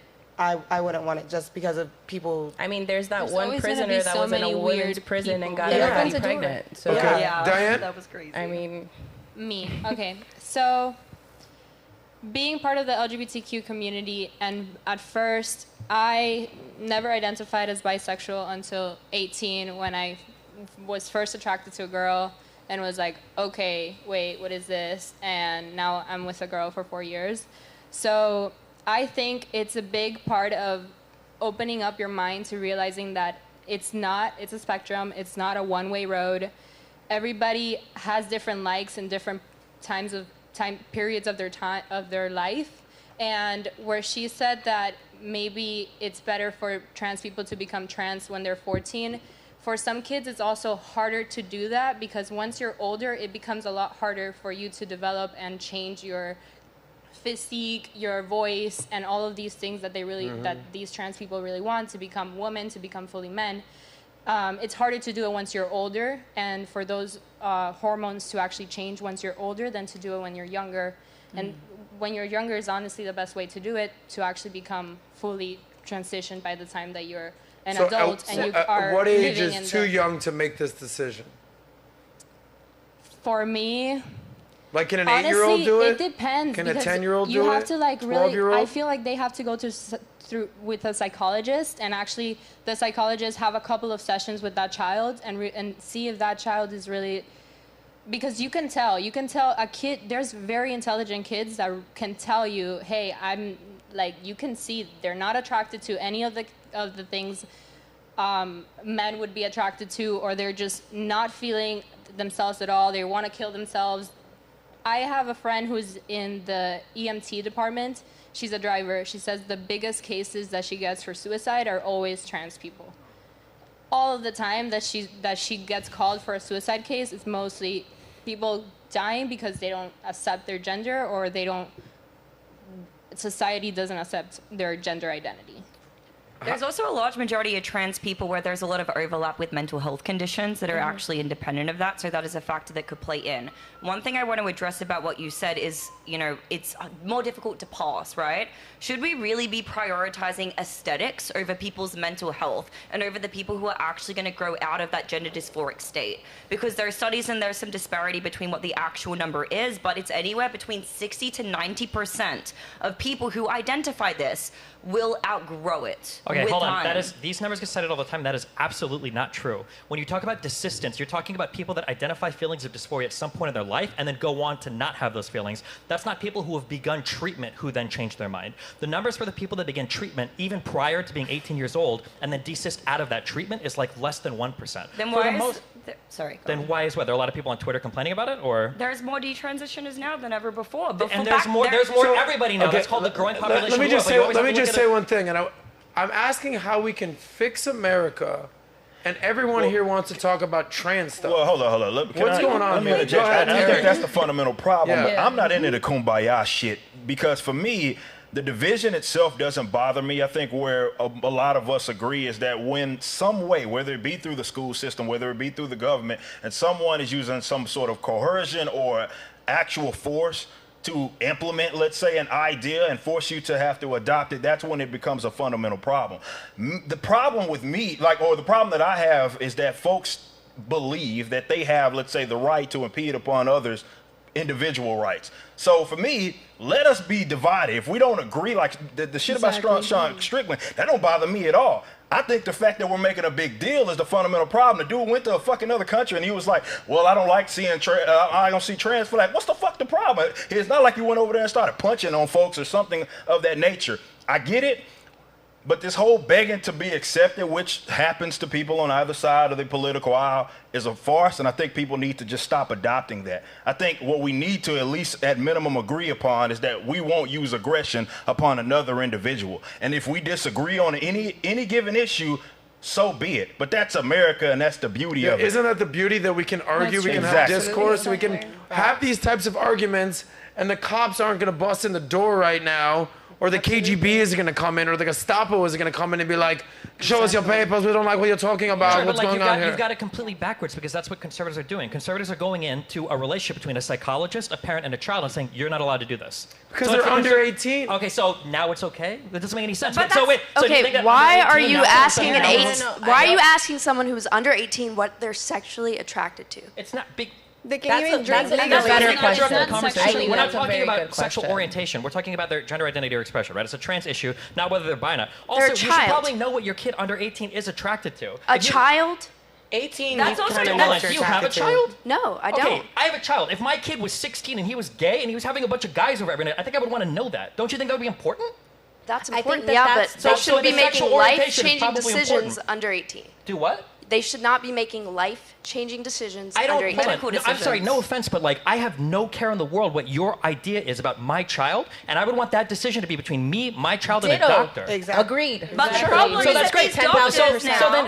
So then, why are we making laws dictating how me, a parent, can make a decision about what I think is medically best for my child?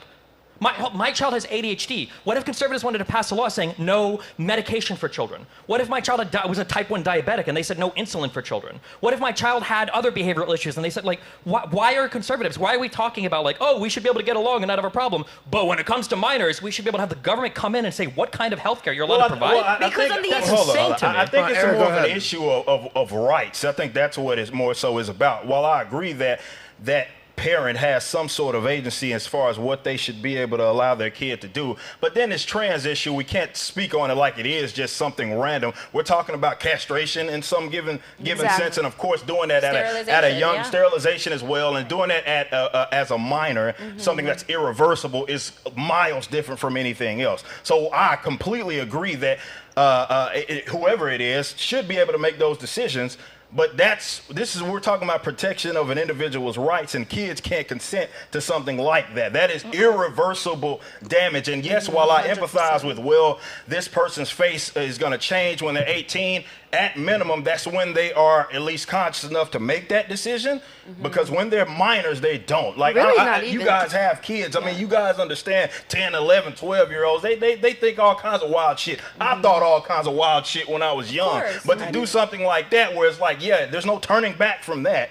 That's miles different from just, something else. At the end of the day, this is why you become an adult when you're 18, so you can make your own decisions. your prefrontal cortex isn't even developed until you're 25. Right. So why are you making those decisions? Because the prefrontal cortex has nothing to do with identifying the gender you're in. Also, it's past 25. That doesn't finish film until you're like 30 plus. But that's not relevant. The point is that if you're a parent and you have a child and they have a doctor, the medical decisions that you make should be between the three of you. I've never heard conservatives cry about castrating, or circumcision, which is also an irreversible surgery. I don't hear them crying about appendix removals or tonsil removals that people used to do with the drop. So if we talk about, for example, the circumcision thing, okay, let's throw it out there. Let's say that's out. I'm okay with that. If we're going to say circumcision is off limits, let's say it's off limits. It doesn't change the fact that maybe top surgery, bottom surgery is still something that's irreversible and should not be done to someone under the age of 18. Even the hormones are irreversible. And here's the thing, if what you're talking about was true, if in a perfect world, they were able to objectively analyze it on a case-by-case basis. But the problem is there is a medical pipeline that occurs when children start going through this. It starts with hormones, then naturally there's that next step and that next step. And there's even some places where they've had whistleblowers who have come out talking about gender clinics that they've worked at where young girls go in for top surgery and are literally coming in a week later to ask if they can get their boobs put back in. And the crazy thing is that when you look at study after study after study after study, it seems like the people that are regretful or have issues with their transition is still less than 1%. So while I respect the fact that Tucker Carlson or whatever other brain-dead conservative pundit that you consume is saying there's all these issues, as a percentage of all the people that seek that healthcare, it seems to be fairly effective. Is it perfect? No, so we should continue to iterate on the process. But I care way more about what a doctor has to say about that than a conservative pundit who's obsessed with the relationship between me and my child. Well, the problem is that even in the medical world and professional world, things become politicized, and sometimes people do not always operate within the best interest because they're trying to be politically correct. And that is unfortunate. Politics off of the table. The way a doctor that it is a doctor. A doctor's there to make money. You think I'm not going to make more money by doing this surgery than I'm not doing it? It's a lot. Okay, It's a business. I sell insurance. Medical operations for children? It's a business. It is a business. So no more healthcare. No more worst. I mean, biggest Go ahead, industry Angela. in Go America. ahead. It looks like this is a perfect example of what we're just trying to say and explain, that we're trying to be respectful towards each other, but we do have different discussions, and we all think differently at the same time, and sometimes you have to agree to disagree and let people be and just respect that they have different opinions instead of trying to argue about that. Well, so thank you. Because now this discussion is turning into argument, and you just have to agree to disagree that like everyone has their own point of view, and we're not going to change that. What we can change is that it becomes a norm to put it all on social media in such a big way that people talk about it, more people know about it, and that's fine, but you just have to respect that everyone will have a different opinions, and you don't always agree. with each other, and that's Well the said, beauty Angela. of it. Thank you. So 2 questions for the panel, and everyone's a little fired up right now. Number 1, this started with 50 Cent basically saying people are dying to come here. You ever heard the story about how you can tell when people like a restaurant? How could you tell a restaurant's good? By the reviews. The reservations. By the reviews, by the reservations. How many people How is busy it there? is. How many what? How many people is there? If you pass the restaurant, Okay. you'll see the So traffic. how about how long of a line there is to get into the restaurant? Yeah. Like, hey, That's it's going to not be an true. hour wait. Hey, there's going to be a 45-minute wait. Hey, there's going to be a 2-hour wait. All right.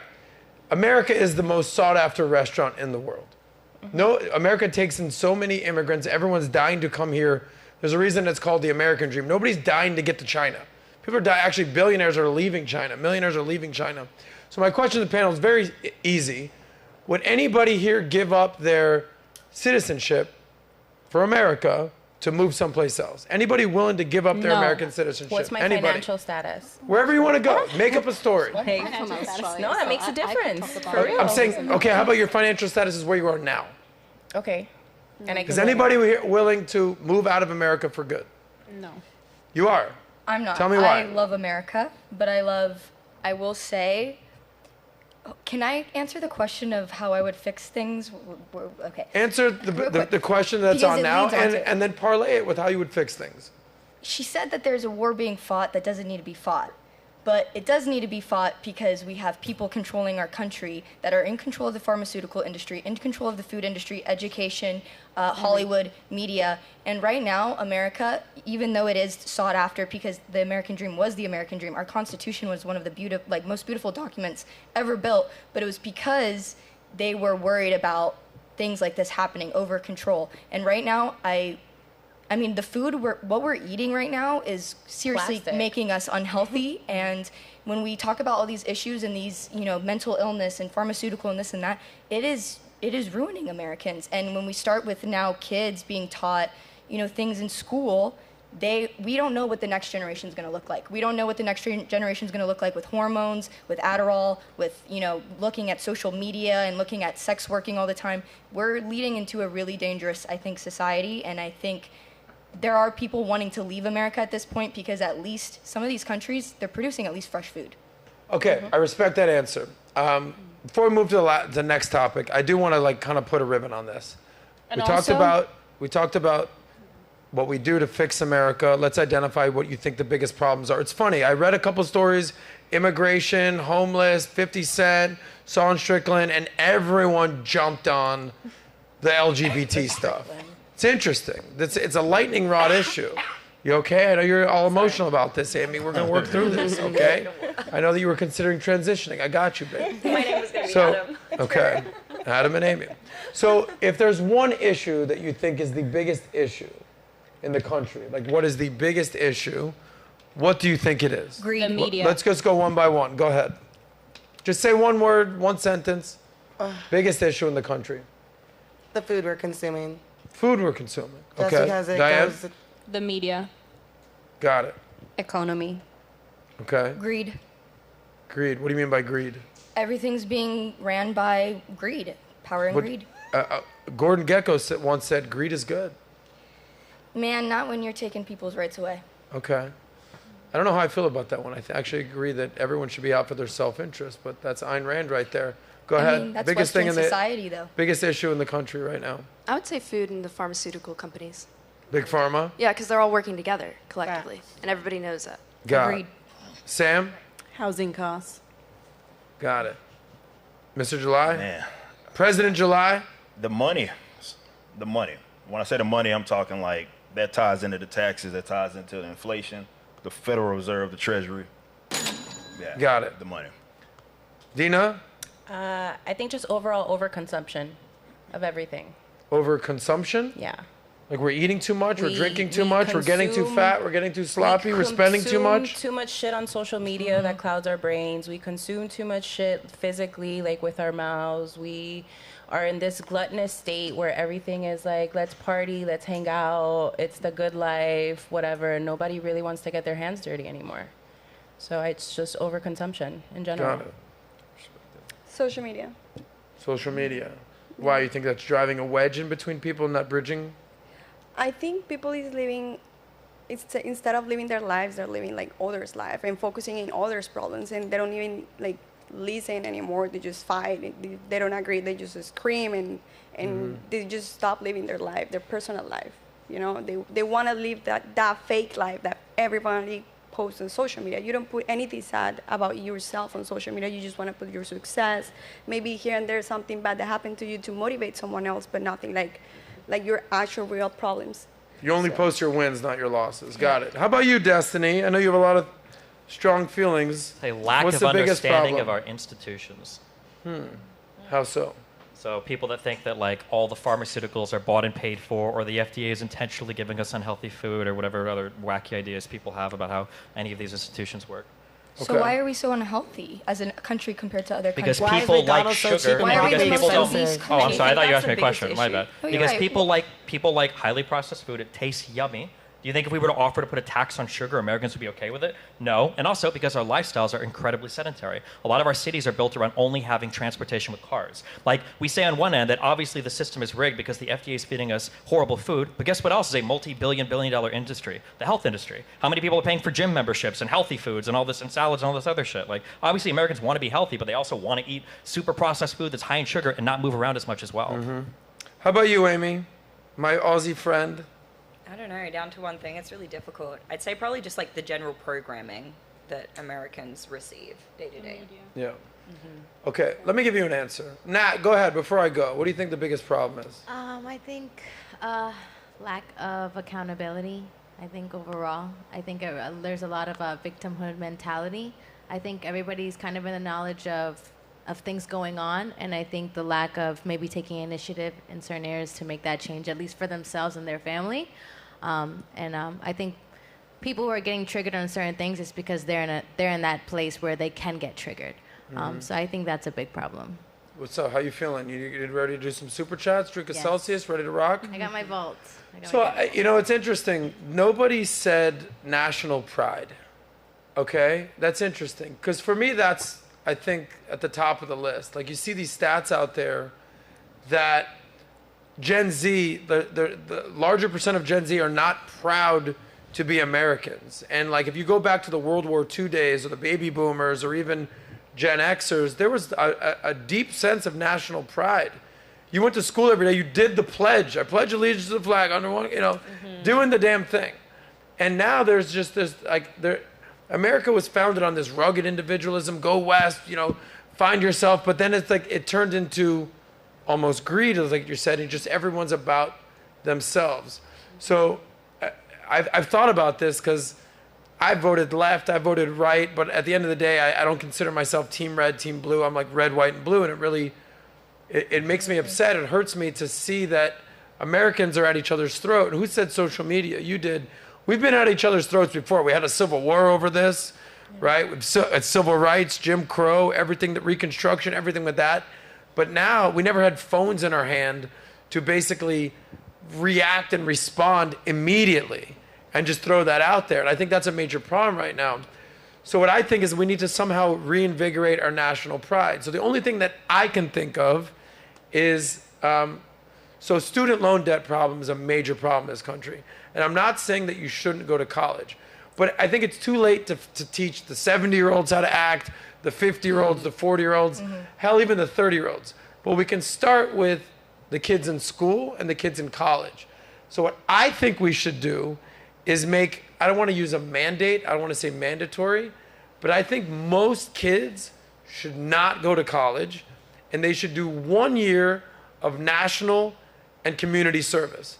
It could be in tech, it can be in the military, it could be in education, it can be in any sector that they want to dedicate their time to. There's only one rule that they have to do. This is my idea. The beginning of the day, they have to do the Pledge of Allegiance. That's it. That's the only rule. And then if they want to go to college after that, go to college. You've had a year to think about it.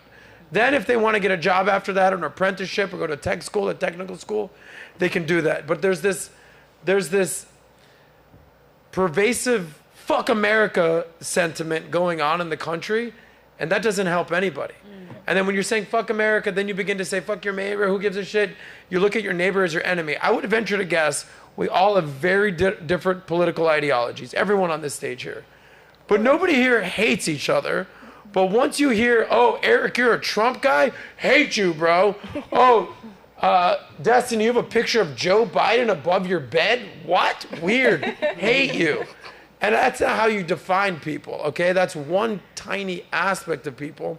So I think that we need to reinvigorate a sense of American pride. I think love but for it your needs country, to be American. That's got to be a byproduct of other things. It can't be the goal. I can't think of something that would make somebody hate this country more than having to say the Pledge of Allegiance every day when you can't afford a house, when you can't afford school. When black when people you, bring like racism shit going on. You know, I think that's a cop-out, bro. I think that's a cop-out. I think it's a cop-out. Your idea is You a cop-out. think You want to take people 1 year it's too and good to make say the them- Pledge of Allegiance? I'm saying that if you want people to love your country, saying love America is not the way to do it. You have to give them an America to love. Well, I can honestly speak to this being someone from Australia, because Australia, it's almost basically a socialist country. We got free healthcare, we got a bunch of stuff, right?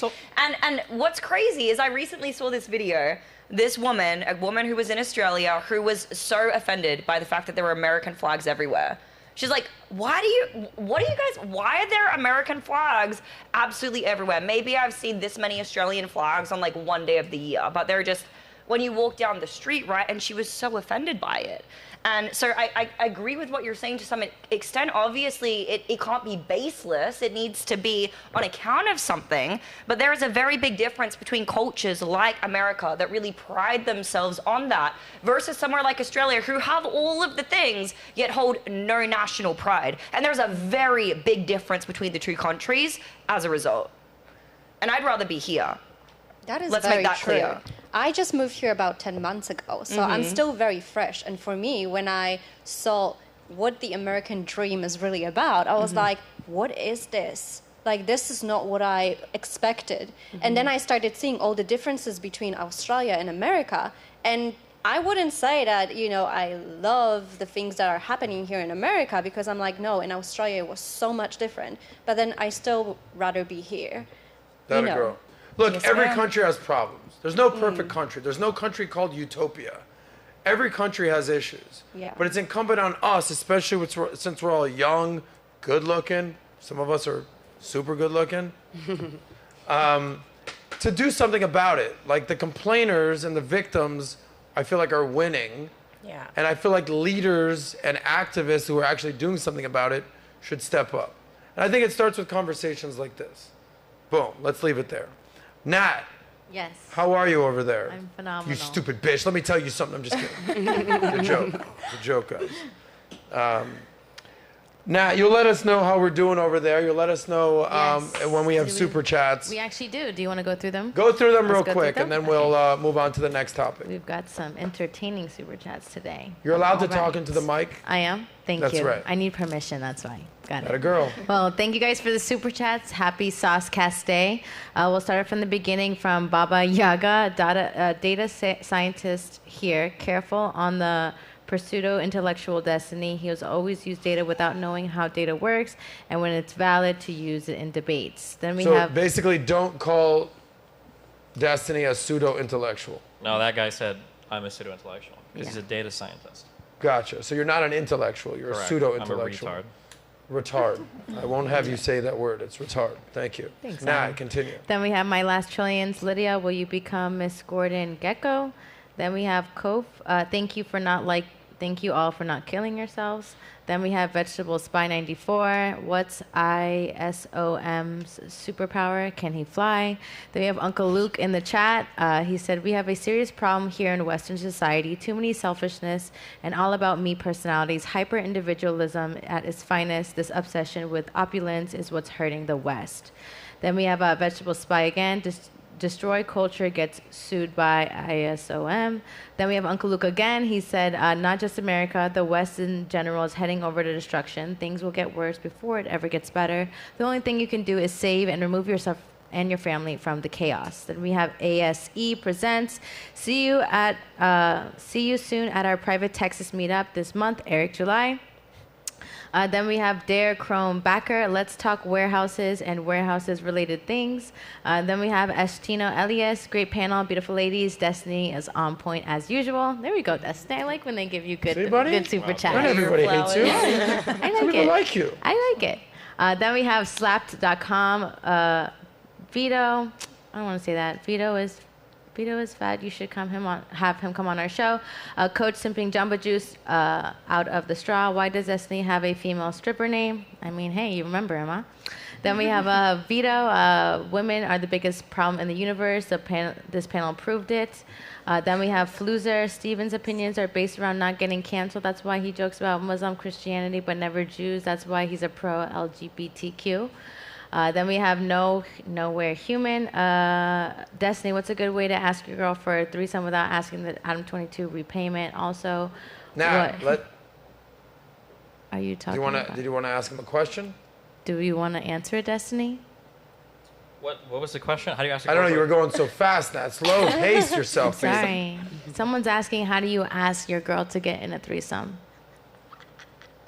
Like your girlfriend or two random girls? I think your girlfriend. Either or, Destiny. Go ahead. Pimp If it it's two out. random girls, I don't know, you ask them, would you ever be interested in a threesome? If they are, if you get two people to say yes, show them their Instagram profiles. If they are, drag them into a group chat for a week or two, see if they like it, make plans. Drag him into a group chat. There it was. Hot tip. There you go. Eric, you taking notes? No, I'm good. Modern. He said no Nat, thanks. continue with all that energy and zest you're doing. Sorry.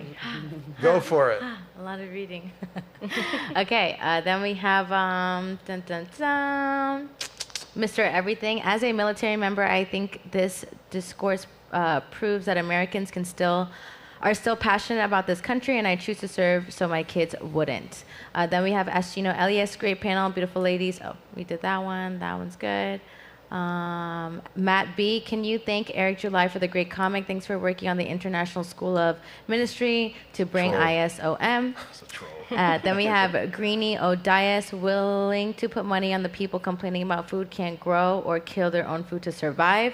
And then we have a few last minuters. I'm trying to get. We'll do that at the end. Thanks, Okay, Nat. you're Appreciate welcome. you. You're welcome. Great job. Keep drinking that Celsius, Nat. I Wake got your my pretty little bowl. ass Let me up. open Let's it. go. Should I open it? Let me do it on live camera. Yes. Anyway, guys, everyone here is doing awesome. We have about a half hour left. Nobody's run off to the bathroom. Who's going to lose the bet? What's the bet, Adam? Someone's going to buy a round of drinks for everybody here if they run off. Oh, I like that. I know. Don't run off. All right, moving right along. We've got a couple more stories here. Thank you for the spirited debate about America. Now let's talk about traditional gender roles. We got some mothers here. We got some birthing people here. We got Some people chest representing the certain, what'd you call it? The password community? Yeah, Wi-Fi password The Wi-Fi community. password community. All good. Everyone's accepted. So what are traditional gender roles, especially in America, and how much are they changing? So I'm not sure if you saw this. These are some of the headlines in the news over the past weekend. I was like, what? What's this? So one of the Jonas brothers, Nat, you got this. Yeah. One of the Jonas brothers is getting a divorce. Joe Jonas and Sophie Turner, who is famous from a Game of Thrones, if you know this, are headed for a divorce. And Joe Jonas and Sophie Turner called him after he was left caring for the kids all the time. So the dude was left caring for the kids all the time. So he said that childcare was the biggest issue, and he was left caring for the kids pretty much all the time, including when his band was touring. By the way, he has a net worth of apparently $50 million. She has a net worth of $10 million, but she was focused on her acting career. And now they are getting a divorce because she wasn't minding the kids. All right. Then you have this other story over here. Anybody here a fan of Paris Hilton? Paris Hilton. You almost raised your hand. She's cool. I think she's cute. So She's hot. adorable. She's an entrepreneur. So her sister, Nikki Hilton, said this about her, is that when she got married and had a kid, she admitted that Paris Hilton couldn't change a diaper when her baby was born and refused to learn. Okay? By the way, Paris Hilton is apparently worth $300 million, and her husband, his name is Carter Riam, is worth $40 million. So she technically married down. So here you have these situations where we're going to use these celebrities as sort of a metaphor for what's going on in society. Obviously, it's no secret that women are working more than ever. They're more career focused. as you said, they're getting that bag. Getting to the bag. Getting to the bag. My apologies. Getting to the bag. Well, essentially, when you get to the bag, then you get the bag. So that's the goal. So maybe I don't apologize. But have women that are working, that are getting to the bag, getting the bag, have they maybe lost sight of traditional motherhood, a traditional role of a woman? Or is it possible to do it all? Is it possible to do both? I would love to hear from the ladies on the panel. Sam, you're a boss babe, and I'm not saying that in the sarcastic sense. You're killing it in real estate. You're on Fox News. You're Fox Business. You have 2 kids. Can you have it all? How hard is it to have it all? And what's your advice for younger women out there? Well, first off, I think with Joe Jonas, I mean, that's clearly, that's a cop-out. I mean, to say that she doesn't want to take care of the kids, it's obvious they have nannies, first off. So for him to bring that up is just cruel and mean. And going back to what you also just asked, I think you can have it all, but I think you can have it all with the right partner. And I think choosing the right person is going to be detrimental to knowing what kind of life you're going to have. So for example, my husband, you know, he didn't make as much when I first met him, but I knew that I loved him, and I knew going in that even if he never did make as much, that it was going to be okay, because it wasn't about money. It was about meeting a phenomenal human who I wanted to have kids with, and I knew that he would be a great role model for them. Now, things have changed. He's doing extremely well, and he's still, you know, I texted him before I went on. I said, hey, this podcast might run late, so just in case, can you handle the boys? Sure, no problem. Go have fun. And that's the partner that people should pick. If there's any doubt or question of, well, are they going to be there? Do I have to really, you know, give up something? You shouldn't have to give up something. You should compromise and come in it together. And that's what it's all about. Being with the right person, picking the right partner. Anyone out here else have kids on the panel? Dina? Anyone else? Destiny? Okay. Dina, how does it work in your world? But you're separated right now. I'm divorced. You're divorced. I was married for 10 years. Okay. I'm divorced. So we co-parent. We have no problem co-parenting. Like, there's no child support. There's no any of that. Like, we kind of figure it out on our own, which I think kind of goes back to what she was saying. Like, it's really important to know who it is that you're having a kid with, and know that even in my situation, look, we're not together. You know what I mean? But we figure it out, you know, amongst the 2 of us. And I think that's like the meat and the potatoes of it. Like, I don't think any of that other stuff matters. I do think that it's very cruel that he's out here like publicly saying that she's like a terrible mother, and like, because it's true, they have nannies. Like, when you said, forget about the Joe Jonas, I'm just having this conversation, make it about yourselves. I'm not here to diagnose their relationship. It's more just the headlines to have this conversation. Right. But money is important. Like, so Sam, let me ask you a question. You said you loved him. That's amazing. When you met him, it wasn't doing as well, but you knew he was a great man, but he's figured it out. Sure. My question to you is, what happens if he didn't figure it out? And that's At fine. what point would you have been like, bruh, I'm here killing the game, and you're a manny? No, honestly, it got to a point one time when I said, I don't care. I'll go make the money. I'll have the children. He's just a phenomenal human being, and it was totally okay. He didn't want that. He didn't want to stay at home. But again, we have these roles, and I know initially you said, you know, are you also the mother? Are you, you know, I'm cooking my son's meals for school. I wake up early and I make them, and I put them on my Instagram. He had today pasta with cauliflower and Parmesan and carrots and this and that. All right, I'm getting hungry. People are like, well, how do you do that? And it's all about the effort. If you make an effort, then you'll be that person that you want to be. Well, and number that one, goes with Sam, anything in life. Respect to you. Wake up You're early, happily go to married. bed late. I'm happy for you. You said you'd be happy making the money with your husband, kind of taking care of the kids. I want to ask the panel, how many of you guys would be out there making money, doing your thing, and would be comfortable making more, if not significantly more than your man, while he stayed home and take care of the kids? What do you think, Maria? Would you be okay with that? No. You would not? No. Why? I've been raised very traditional, and I love to do the role that I'm meant to be. Okay. Take care of my kids, support my man, and help him to achieve all their dreams and be by his side. Gotcha. So you want the man to be out working and you want to be home taking care of the kids?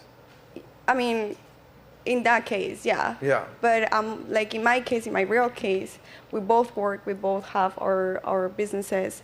But my ultimate all this goal, matters when you have kids. Yeah, my ultimate Because goal. if you don't have kids, if I'm dating you, I'm not just gonna have you sitting at home doing nothing all day. It's all about the kids. But what she said is right. Like you need to have a partner that is in the same page of you. Like choose the right partner. Because I'm not gonna spend 2 years and a half with someone who, oh, you have your business, I have my business. You know, like we talk about this. Yeah. My ultimate goal is being a mom. Got it. I work and I have my business. I have real estate. I have all my stuff. And Well, you hit the nail on the head. Your ultimate goal is being a mom. But that's my Got ultimate it. goal. Eric, how does it work in your household? How did you vet your wife? How long were you guys together? Me and her were together. I was, 22 when we got together? And how old are you now? 33. So, yeah, we were together for a very long time. And I mean, she knew me before I got all of this, money and was successful. So, she gets the luxury of not having to like work and do any of that. And obviously, once we have children, she'll be able to take care of them. And it's just considering our dynamic, that makes the most sense. I also grew up in a more traditional, kind of household, and that just makes all the sense in the world. So, Respect to you. When are you starting to have kids? I'm not trying to like get all in your put business. me on the spot 'cause you might be watching this. So Okay. soon enough. Well, Yeah. breaking news, wife. I love you, and I would love to have kids with you. So I don't want to put words in your mouth, but I get it. How about you, Lydia? Would you be Sam? I think she brought up an interesting point. She became very successful in real estate, and she was comfortable focusing on that, even if it was at the expense of her husband staying home and taking care of the kids. No. It was never going to be my husband taking care of the kids. He was going to work, I was going to work, and we would take care of the kids together. So let me clarify that. Yeah, Okay. I grew up, I'm Italian. Okay. My mom took care of us, raised us. My dad worked. It was very traditional. Got But then, me getting into real estate, I make a lot of money. So to give that up, I want my children to have a great life. But I am very much a mom, just as any stay-at-home mom, 100%. So I guess the bigger question, what's the role of the breadwinner in a relationship? Does it all come down to who's making more money and the other person should sort of take a back seat? Or is it like traditional gender roles, they exist, doesn't necessarily matter about the money? What do you think? It really just depends on who you are as a person and what you want. So me personally, I enjoy taking care of things around me. Like I have that nurturing aspect to myself. I like to take care of plants, animals, children. That's just me. Sometimes it flips. Like sometimes the guy is more nurturing. So it really just depends on the person. And sometimes there is somebody who kind of does have to take a back seat, but normally that might be the younger person, or typically it is the younger person, right? Even if there are equal exactly, which is almost impossible for both people to be on the same exact scale, right? If they are equal, you can always get a nanny. So. How about you, Tony? We talk about traditional gender roles, but I mean, it's traditional because, I think God made man with certain characteristics to perform certain jobs, and he made women with certain characteristics to perform certain, jobs. And I think at the end of the day, both man and woman have a certain job, and the woman's job is mostly the at-home job, and that's what we've seen throughout history. And I'm all for, girls being boss babe, but, it comes down to love, and it comes down to the woman is going to she's going to want to take care of her kids because that's our job. And same with man, he's going to want to go out. But both have our jobs. We talk about nannies because if the woman was working, you would be paying someone to take care of your kids. So that at-home job is a job. Yeah, you just got to do the cost-benefit analysis of having the nanny or not. So why'd you give up law school? Let me just speculate, and this could be totally off. Yeah. You're very empowered. Mm-hmm. You're very opinionated. Absolutely. Very smart. I would say that you're pretty feminine. Okay. I've seen you get argumentative sometimes. Law school, you're in school, you don't graduate until you're 25, then you got to go get another job, take the bar. Yeah. Now you're 26, you have your first job, you just first historic money. I've seen people do this. Yeah. It leads to pretty strenuous life for women. Yeah.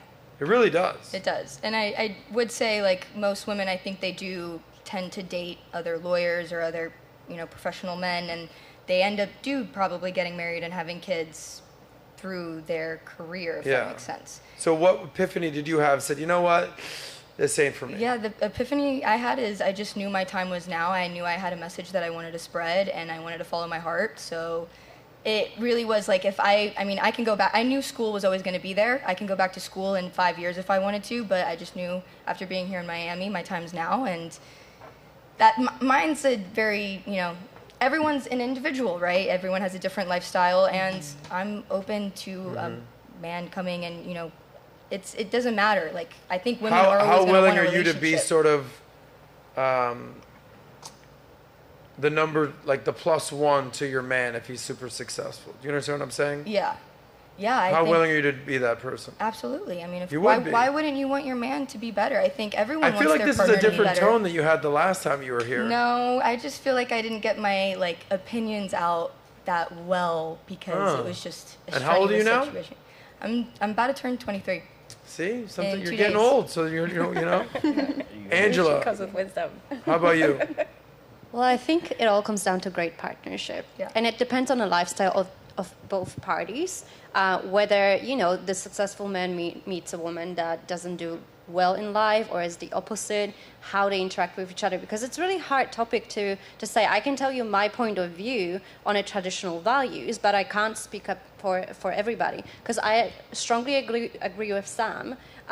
If you are a boss lady, and if you still want to continue doing that whilst you have babies, then you have to kind of have that attitude that I will have that all. So I will be able to take care of my kids because I am I want to care for my family, care for my kids, care for my men, but I also want to be independent in a way that I still want to make money, or I want to build an empire with my men.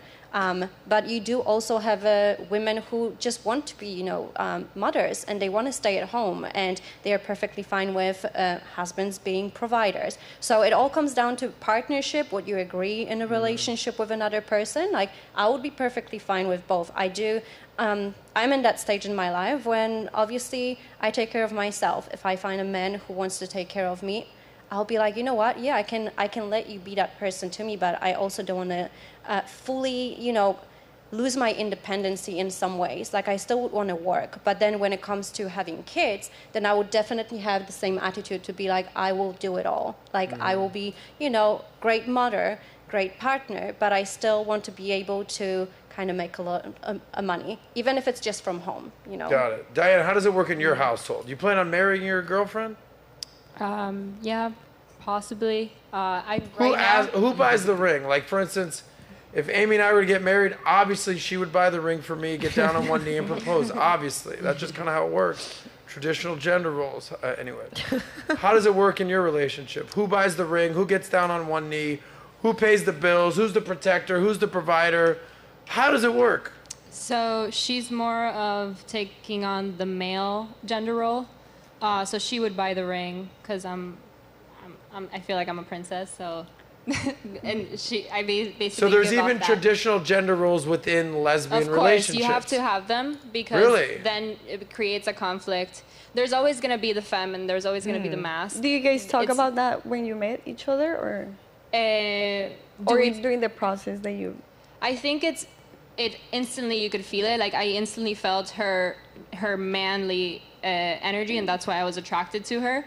If not, like, I'm not attracted to feminine girls. So weird question, but if you were attracted to her masculine energy, why aren't you attracted to dudes? I'm attracted to dudes. I'm bisexual. She was bi. But you're with a woman in a female relationship. Exactly. Is that more than bisexual? Is that lesbian at that point? No, you're still bisexual. That doesn't stop you from being attracted to other genders. Destiny, why are you laughing? I don't know what it's like to be attracted to men. That's bisexual. You're attracted to both. You fuck both. You've dated both, but then you settle on one. Okay, Destiny, I don't know, buddy. Holy shit. Fun fact for you, Haas. I've 100%. It's like 2023. They're not even binary. Now they're all pansexual. You didn't even get the bisexual. I don't know what pansexual is. Fun fact for you: 100% of the people I've ever had sex with have been female. So I don't know what it's like. You don't know that right now. True. No, they might not be switching persons anymore. But I know you're batting 97%. Okay. 97% of the time you've said that you were with women. 97? 3% I don't know men. the statistics. You put a number on it? You can Google that, Destiny. Everybody knows your score, Like your your Q LGBT score. Destiny's gay ratio. You said your gay ratio is 3%. You're on the spectrum. I don't know many dudes that are. I know a lot of women that make out with other women. Raise your hand here if you've ever made out with another girl. Actually, no, do not raise your hands. Raise your hand here if you're the only girl on the panel that has never kissed another girl. Raise your hands high. Raise your hands high. There we go. You've never kissed another girl? No. Bullshit. No. I Okay, swear to so God. 1 out of 10. Raise your hands here if... I've never. Stop it. Every girl's sort of on a spectrum. They get drunk, they want attention, they make out with other girls. Guys don't do that, right, Eric? Hell nah. Do they, though, Destiny? No, also, I don't think every girl's on the spectrum. I think that's a fantasy that most guys have. I think 80% of women that say they're bi, if they get really drunk, they'll, like, give a peck on the cheeks or whatever to, like, a girlfriend, but, like, actually fully willing to, like, sleep with another woman, that's incredibly rare. I would say that 80% of the women that have been on the show have admitted to making out with another girl. Sure, but it's always like it's like some cutesy, they're drunk and wasted and blah, blah, blah. Like, that's not, you're not bi at that point. You're not bi. I'm not saying bi. I'm just... Sure. Maybe it's because I don't party. Sound lame, bro. Start making out with some chicks. Anyway, So- back to your story. Basically, I'm not really looking to have kids anytime soon. I'm doing modeling, and I'm really focused on that, and that takes on a really hectic lifestyle. You're traveling all the time. Okay. You're doing things all the time. So in terms of how I see having kids, I don't plan on having kids. I think it's depending on the time that you have the kid. You have to figure out when that right time is. And right now, it's not the right time for me. When I do happen to have kids, I will, of course, take care of my kids. And in that sense, I will figure it out when I'm there, whether I have to take nannies when Got I'm it. traveling or All have right, my moving partner. along. Thank you. Anika, since you're last, what's your traditional gender role? You're out there, you're getting the bag, you got a man. It's been a very long 3 months of dating. Congratulations. It's like this amazing relationship. Are you willing to play the more submissive role, give up that playboy lifestyle if your man takes care of you, or are you always going to be about that bag? So my views are kind of different.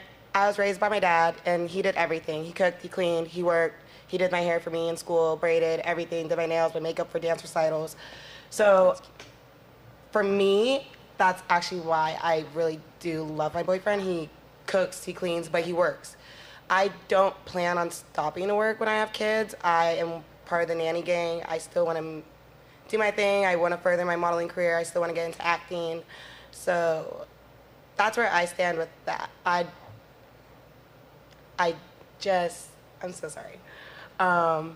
You're getting emotional thinking about your future husband that you've been dating for 3 weeks. Congratulations. Anyway, guys, wrap it up. Thank you. It's great to hear this type of feedback. Before we wrap up, one last topic. This has to do with some of the content creators here. Destiny. I told you we would talk about this, and I want to which get thing? your opinion on this. So I'm already calling the short clip, which hasn't even come out yet, Destiny Destroys the Red Pill. So it hasn't even happened yet, so here's your time. So you've been highly critical of the Red Pill community. You said, quote unquote, this is after maybe Fresh and Fit got demonetized, which I think is horrible. For the I think record, that I do sucks. too. I did not support that. I Okay. agree. All right. You said, I've left the Red Pill arc. I'm done with that. Thank God. I'm glad I can be way more candid now. Got it. So you've said some things. Let me just kind of go down the list here. By the way, does anybody here not know what the manosphere Red Pill community is? I'm not really sure. So the most famous person, I'm not even saying that he's Red Pill, that you'll know the name, is Andrew Tate. Anybody not familiar with that name here? Okay, good. We're living on Earth. So by the way, there's a new BBC article that came out, a documentary. Do we have that clip or that article? Yeah. So BBC has released a powerful documentary exploring Andrew Tate's influence on young people. Okay. This is from the same guy, Matt Shea, who released a previous documentary, The Man Who Groomed the World. So he's off house arrest. We've interviewed him twice. Patrick and I have flown to Madrid and Romania to interview him. I've gone on the record that I think it's all a sham. I think it's complete bullshit. Now they're off house arrest, Destiny. There's no new evidence. Things seem to be trending in the right direction. That he's going to get convicted, right? You want to bet on it? Yes, I would. Okay. I know that you've been very... bet right we have a $20 bet going. I know you've been highly critical. Yeah. $100, that's it? Sure. Put your money where your mouth is, buddy. You're going to do $1,000? I know, he bet me $1,000. Then he'll get convicted of anything or anything sex traffic related? Anything sex traffic related. Does rape count? Yeah, I would say so. Well, that's not really sex trafficking. Yeah, it's a different. Sex trafficking is the crime that he's been charged with. He's been charged with more than that, but... Okay. I think it's absolute bullshit. Of course you do. Let's you bet get paid on to that. Say that. Yeah. Let's bet on that. Shake on it. So... $1,000. Sure. Do. Okay. We need to define what a sex trafficking crime. Okay. Because here's what I'm worried about. He's going to get convicted of like rape and like being part of an organization that facilitates sex trafficking. And you're going to go, well, he wasn't trafficking himself. We'll talk about off camera, but we have I $1,000 will bet. We work on the deal. Sure. By the way, you know it's all bullshit is my point. Absolutely not, but go ahead. You've been willing to say... You guys will go. You guys will bullshit. take one line on a document uncovered by the Twitter files and use that to say that Hunter Biden did X, Y, Z, or a guy will show up on Epstein. Let me finish. We're not talking about Hunter Biden. One guy on Epstein's flight list will say that guy's a here. pedophile, but Andrew Tate has 5 million videos on how to sex traffic women. You go, did he really though? Did he really? No, he doesn't have 5 million videos on how to He sex really, he traffic doesn't have women. videos talking about how to make women fall in love with him. There's not leaked text log talking about how to get women to do sex work. There's not logs showing and videos talking about how he gets his woman to convince other women to do sex work. Well, the videos There's describing not, like, the actual methodology were 10 years ago. There are videos in recent years of him saying that he is involved in the webcam business. But with the rise of OnlyFans, all these other platforms out there, it's like, dude, everyone has their hand in the entertainment industry. Are you There's kidding a difference me? between you doing it and somebody forcing you to do it. The girl next to you. The girl next to you, Everybody Maria. has sex. That doesn't. You can't rape somebody. What are you talking Whoa, about? whoa. What is the comparison? The girl next to you takes pride in that she's telling people how to win on social media without having to rely on OnlyFans. It's getting so bad with girls doing OnlyFans. You have to have pretty girls basically being Telling like, you this is how you don't need to do OnlyFans. Stop. Okay, right, Maria? Yes, right. Okay. How about all the Anyway. young men falling into traps with crypto scams? How much do you talk about that? I think that's a disaster. But I think it's probably way more relevant than women doing You're OnlyFans. But go ahead. No, the I'm just showing goalpost. where the focus is. Let's I think it's stay interesting. on Andrew Tate Well, for a hopefully second. somebody gets scammed by Interesting. crypto. They never do that again. They realize they were a dickhead. A girl who goes through that pipeline of sex work could be fucked up for the rest of her life. They're entirely different things. Both of them are fucked, but you can't even compare to complete them or categorize That's them true in the because same thing. gambling is actually the worst addiction in the world, far worse than doing sex work. True.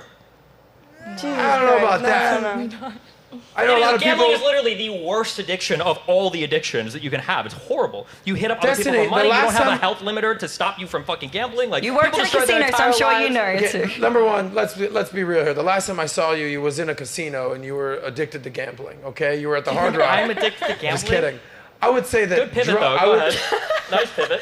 I would say that a in a drug casino. addiction is way worse than a gambling addiction. That's great because you don't know anything about Doing gambling meth addiction. and What are you crack talking and about? horrible drugs is way worse than like, hit me, dealer. You're wrong, but I mean, like, the audience at home Okay, can go Google that's all they fine. want. But go Anyway, ahead, yeah. let's not move the goalposts. Let's stay here, and we'll like this isn't a destiny thing, but what's the likelihood that he'll be free? Tate is almost certainly getting convicted at this point. Okay, that's where we're going to disagree. Anyway, getting back on track, you've been very critical to Red Pill. Yeah. You've been beefing with, and I don't want to put words in your mouth, but I would like you to say what you think about the following people. Is that fair? Okay. Okay. So a lot lately, other than Tate, we've just gone there. You've been fighting with Rollo a lot. I would say Rollo's a friend. What's going on with you and Rollo? Rollo is the equivalent of like a high school girl that never grew out of their mean girl spirit. I've never seen even a girl gossip as much as he does online. I've never seen somebody self-promo their horrible book that was probably written by somebody else so much. I've never seen somebody run so much when confronted with opposing stats like he did to me on that Fresh and Fit episode where he was basically my bitch for 3 hours and he got Sartain to debate the entire time for him. I've never gone to studios before and have people say like, hey, you're going to leave pretty soon, right? Because Rollo's coming, he's really scared that you're going to show up and ambush him on a show. I have never seen such a bitch-made man like that my entire life. Wow. That's Do Rollo's you have that same type of energy when you see him in person? I'll match people's energy in person. I'll say it in person if he wants, but like the guy won't talk to me in person anymore. Oh, wow. Unless I go and I help his failing podcast. By the way, Rollo has been working out. He's looking bigger than ever these days. Yeah, is he? That's Does it good for intimidate him. you a little bit? No, why would he intimidate Okay. me?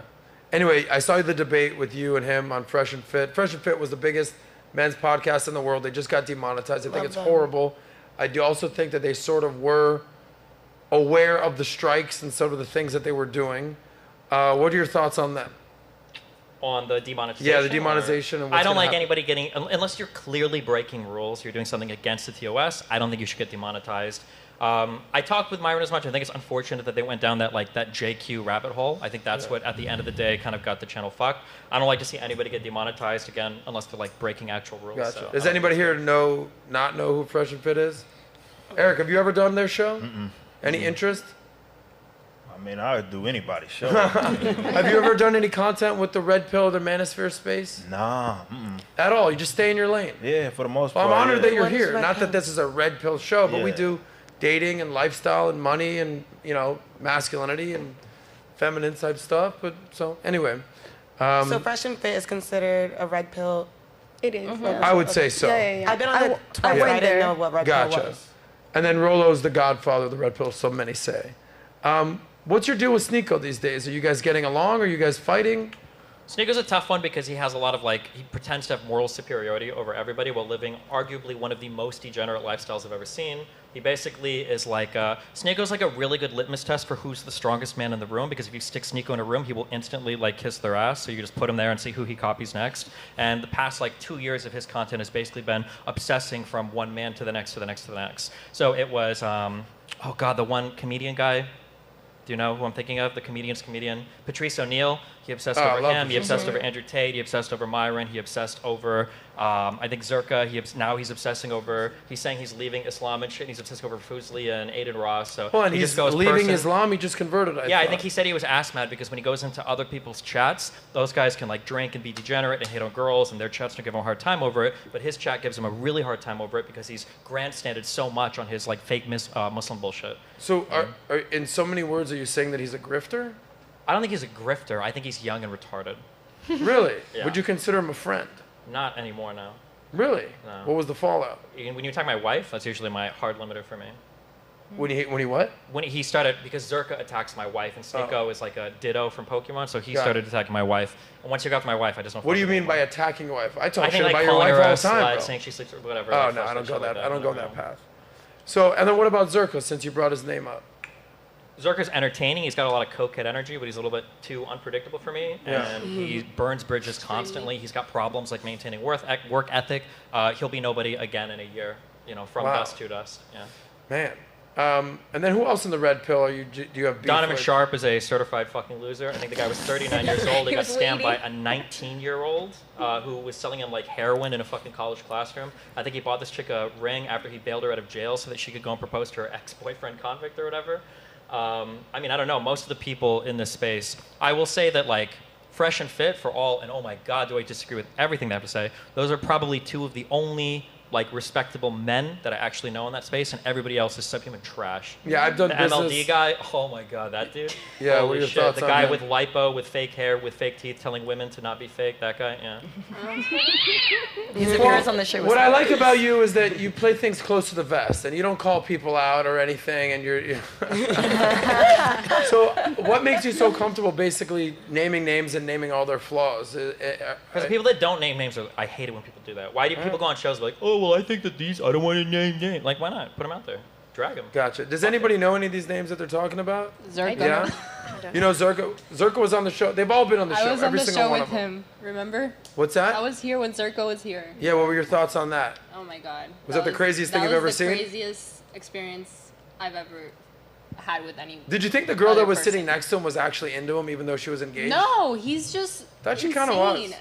I was just looking at him this guy has a script already in mind for the show, and he has the points that he wants to hit that are the most controversial points ever, and he already is gonna hit them. He was so smart about going back to those specific topics that he wanted people to drill in their heads. Mhm. I was this guy is not real. I was he's not real. Well, Zarga's super entertaining for one day, and then on day two you're holy shit, it's the same thing always. And you're Yeah. okay. Well, I've had all those guys on the show. Most of them, I'm cool with Rolo. Zero beef with Rolo. This is his lifestyle. This is his thing. This is his world. Is making fun of 20-year-old women on Twitter. I don't think that's what his message is. I think telling young men to get vasectomies. I think Rolo is way more of a net positive than net negative, but I know you guys have personal beef, so I'll leave it at that. Absolutely not. Fresh and Fit, I think, especially Myron, I'm tight with him. We're working on potentially be doing another live event. I think it sucks that they got demonetized. Sneeko, who has been on the show before, I told him to his face, I said, you're young, dude. You're going to evolve. And he constantly is evolving. There's nothing wrong with that.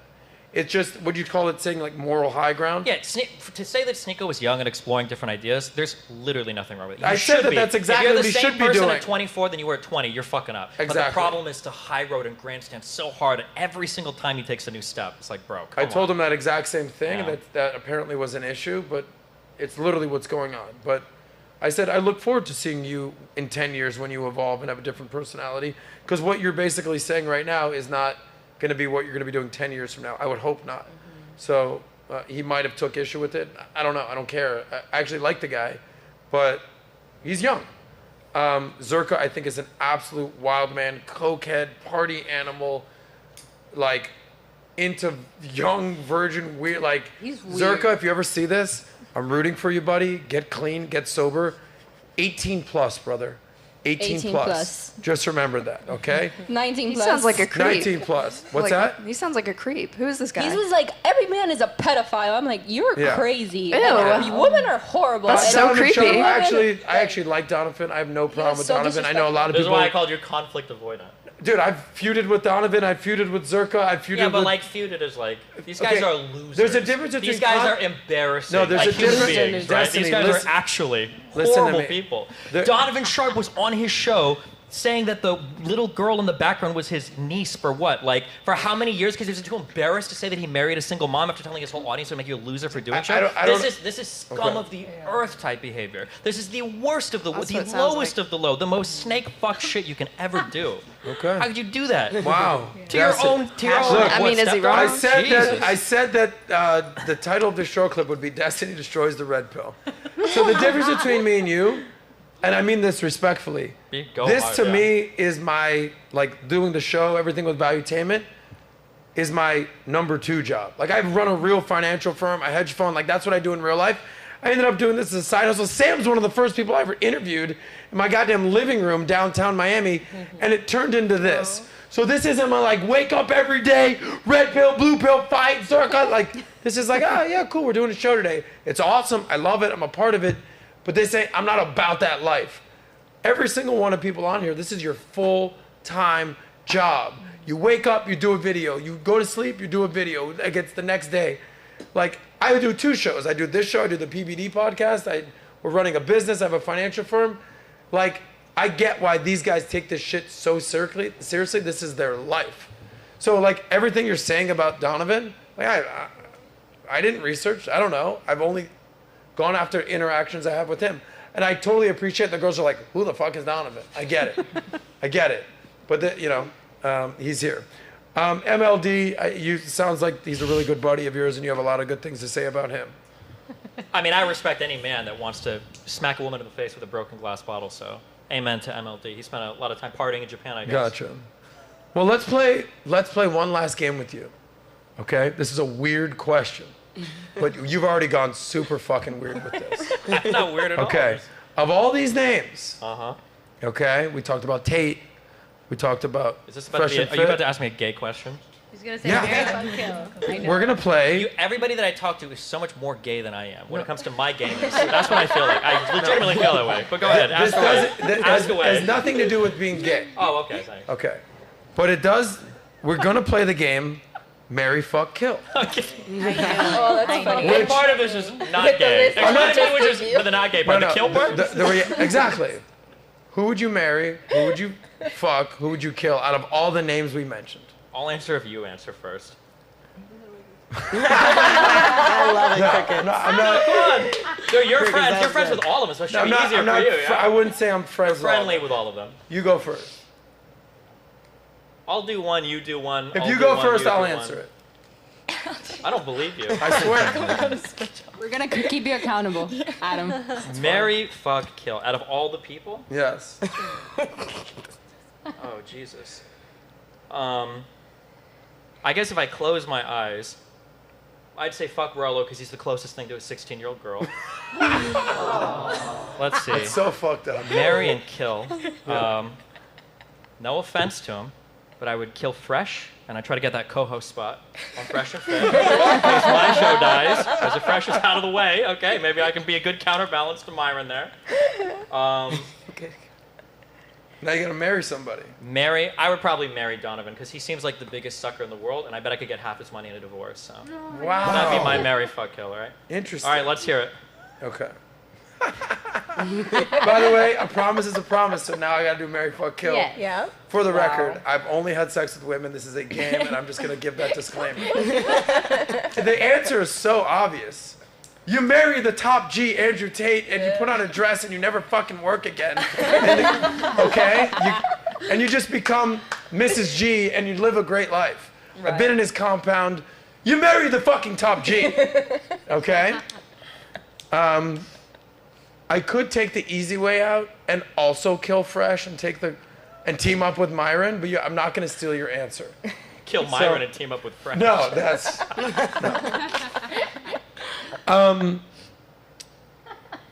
okay.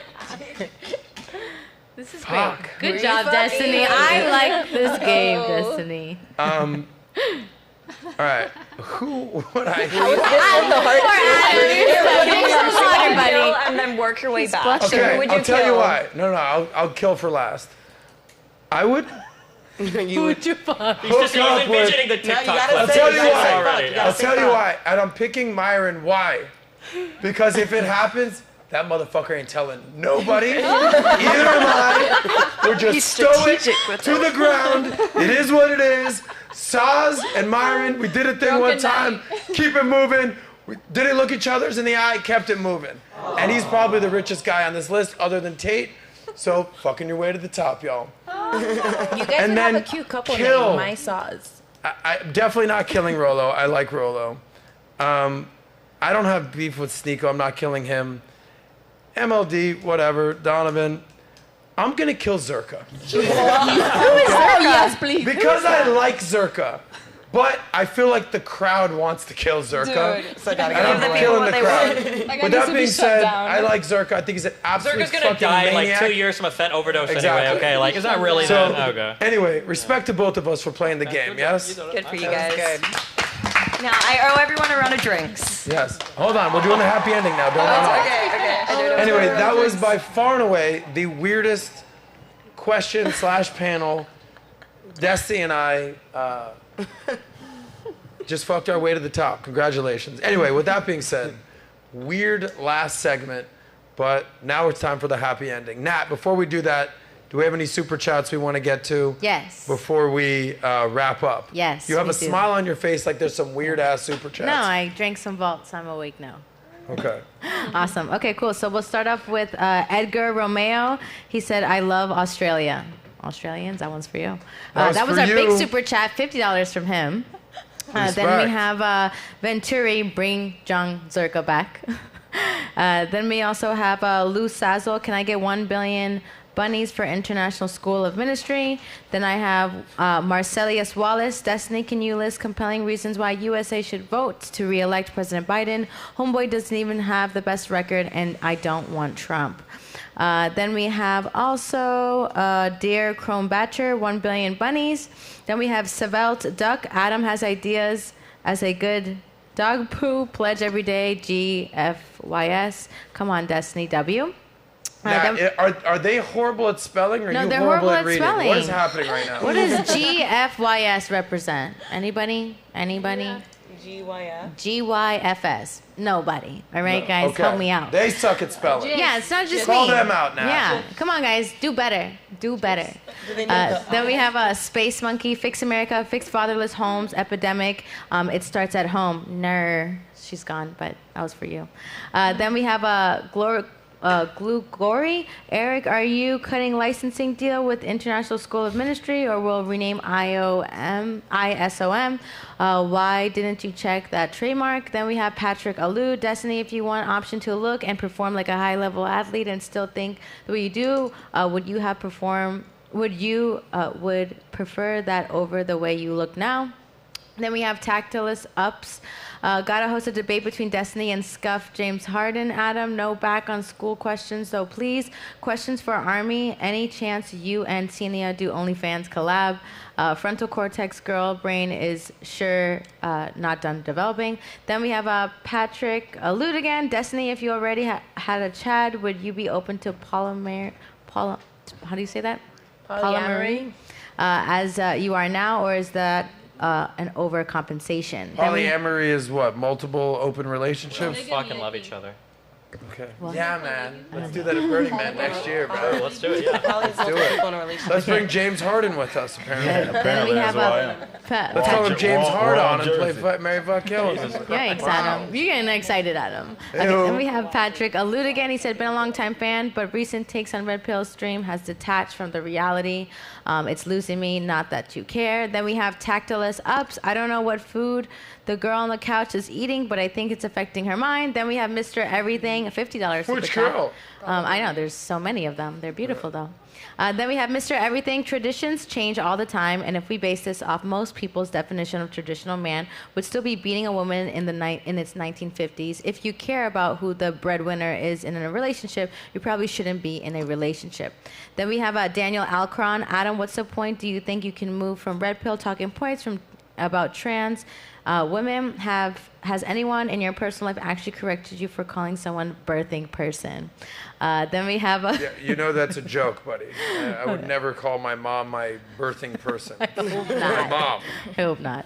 Then we have the sheer crier. Please ask Stephen why he runs from debate from public intellectuals like Ben Thorne and the zesty duo of Ben and Grace Thorpe. Steve, are you ducking debates? Ben and Grace are, I'm doing this for 2 seconds because I try not to give them any airtime. Yeah. Ben is like a 45-year-old man that displaced his wife with his daughter. He fucks her and he abuses his entire family. It is the most insane story of any group of people I've ever seen on YouTube. I spent a whole 2 days looking at these people and now I want nothing to do with it. The Ben guy will donate money to podcasts, like hundreds or thousands of dollars, trying to honeypot with his daughter to get his whole family to be like a spotlight on YouTube. I'm upset with myself for even asking Yeah, that me too. question. I'm sorry. Next time, just read the super chat and keep it moving. Yes. Good for you. Okay. Then we have Mr. Everything again. Westiny is the real top G. Oh, look, you're a top G now, Destiny. Who is the real top G? And you said you wanted to marry the real Destiny top G. is. You're single, right? We do that. I'm poly. Burning Man next year. Well ran, I promise. Sort of single. Last few we have Venturi. Why is Destiny avoiding John Zerka? Real B energy.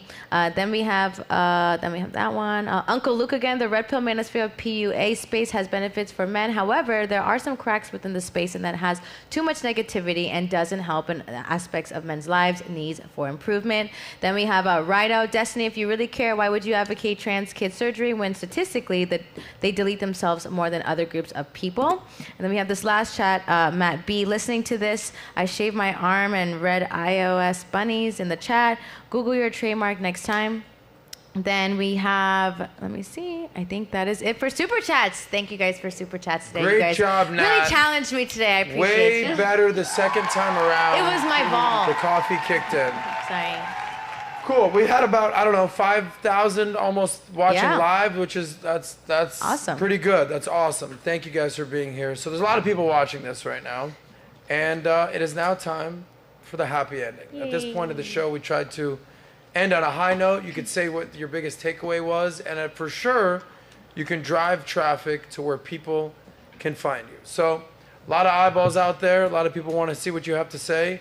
Let's start with the ladies. Anika. Not Annika. Anika. One of them. Anika. Down to Freaka. 7 days a week. Sometimes I like to rhyme. That's good. Thank you for coming up from Orlando. Thank you for finding the new love in your life for the last 3 months. Sounds like it's going amazing. Look forward to the next time you're on the show when you tell us about your new boyfriend. Anyway, moving on. Just kidding. What was your biggest takeaway of the show and where can people find you? And by the way, everyone's Instagrams are going to be below in the description. My biggest takeaway from the show was about what's it called? Burning Man. Burning Man? Yes. Burning Man Festival. Just that experiences and like the people that you're with kind of matters more than anything. Like even if it does go bad, if you look on the brighter side and if you're with good company, it's not really that bad. And it's really interesting to see everyone's ideas about gender roles and like how they felt about that too. Nice. You can find me on Instagram at NickNeekCourtney, NickNickCourtney. Nice. Yay. Diane, you taught me some stuff today. Yes. You're the feminine in your lesbian relationship, and she's the alpha masculine woman. I can also be the alpha sometimes. Oh, so- now you're about to confuse me. Holy shit. It's a play of roles. Okay. So we both take. What both was your on. biggest takeaway? I honestly liked hearing everybody's opinion, hearing everything about, talking about the trans community, talking about how it's important to open up conversation about these topics so that we can all be more knowledgeable about them and start taking steps to welcoming all of these different people into our community, making it a safer space. Where can we find you? You can find me on Instagram and all other social media platforms as Diane P. Esteves, and you can follow my modeling journey there. Nice, Diane. Thank you for being back. Thank you. Angela from Poland / Australia / I don't know. Yeah, like the whole world, pretty There much. she is. You know what? I actually feel like I've taken a lot today because I'm the type of person that I actually, believe it or not, I'm not really that much out there on social media. I don't really follow news. Like, I believe that the less I know sometimes, the better. And then I don't really like when people have different opinions about topics publicly, like on social media, so I stay away from that. So it's actually, I came here today hoping to have all those different discussions when I can get all different opinions. And that was quite interesting to see every single point of view of every person involved. So I've taken away a lot from today. And I'm glad that we covered all the topics and the traditional values topics as well, because people don't talk too much about that, and I feel like it's still important to talk about things like that and partnerships in general, and get the points from women's perspective and men's perspective. So yeah. Nice. Where can we find you? You can find me on Instagram and TikTok as the Sandra Angela. The Sandra Angela. The Sandra Angela, yes. Nice. Okay. Well, thank you for being here. This is your thank first you for time having here, me. so Yes, it's this great to is have definitely. you. Thank you. Tony, this is your third time here. Yes. First time you were here with the Fresh and Fit. Second time you're like, I'm in fucking law school. I'm gonna dominate all you men out there. I don't need no man.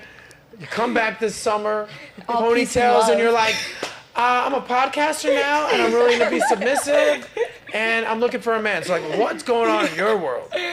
All peace and love. Okay, bruh. Absolutely. Sounds like you went to Burning Man, smoked the wrong thing. I wanted the coconut man. I was all about love. I don't care that much about the Okay. materialistic. But yeah, I think going off that, it was really awesome to see, like you said, everyone has a different ideology, different political stance. But I think at the end of the day, all of us agreed on we want positive change and we want to see everyone, prosper. And like what you said, the patriotism, it is important. And at the end of the day, we're all Americans and we all bleed red. So yeah, you can find me at girl. official Tony Scardino on every platform. Okay. Lydia, you showed up late. I won't hold it against you. Sorry about You're that. very feminine, and you even debated with Destiny, which I'll always appreciate. So thank you. What was your biggest takeaway? Because this is your first time on the show as well. Yes, it's my first time. I did Yeah. enjoy hearing everybody's perspective on things, including Destiny's, of course. I like being open to both sides. I want to hear what everybody has to say. That's the beauty of America. I love that. Thank you. And are you in law school, you said? No, not yet. You work at a law firm? Yes. I'll prep her. Yes. Got it. Okay. Yeah, so I loved hearing everybody's opinion, and after hearing a little bit about your life specifically, I'm a huge fan. I hope to be as successful as you are in your relationship as well as your career. And where can people find you? Oh, my Instagram and TikTok is the Luna Mia. Luna Mia. There it is. Lydia. Sam, you're getting fans everywhere you go.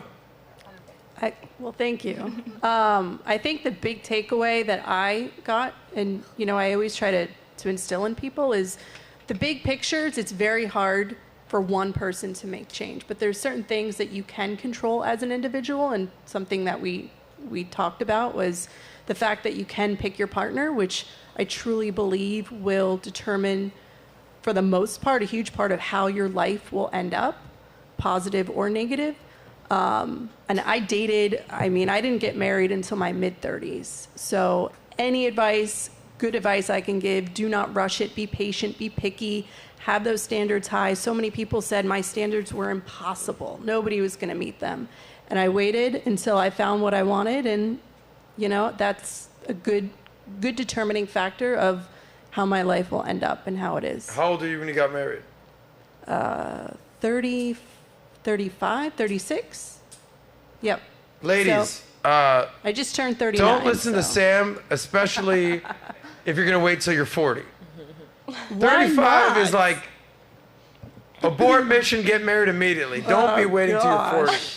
Sam, you got married at 35. You did okay. Don't even get me Don't give these started. ladies advice to wait till they're 40. No, but you can't rush it. You How many can't rush it fools if you I don't meet the almost- person that's going to meet not your standards, but you need to meet your person. I'm not saying to rush it. I'm just I could have saying settled don't so wait till many you're 40. times on the guys that said they wanted to marry me for money because I was like, oh, well, I'm getting older. And thank goodness I didn't. Thank goodness. Because I would be divorced and in a situation where maybe I met my husband in my driveway. That's for another podcast. Okay. But You're yeah. also an exceptional woman, and unfortunately, especially nowadays, a lot of women, the only thing they can really offer is their beauty.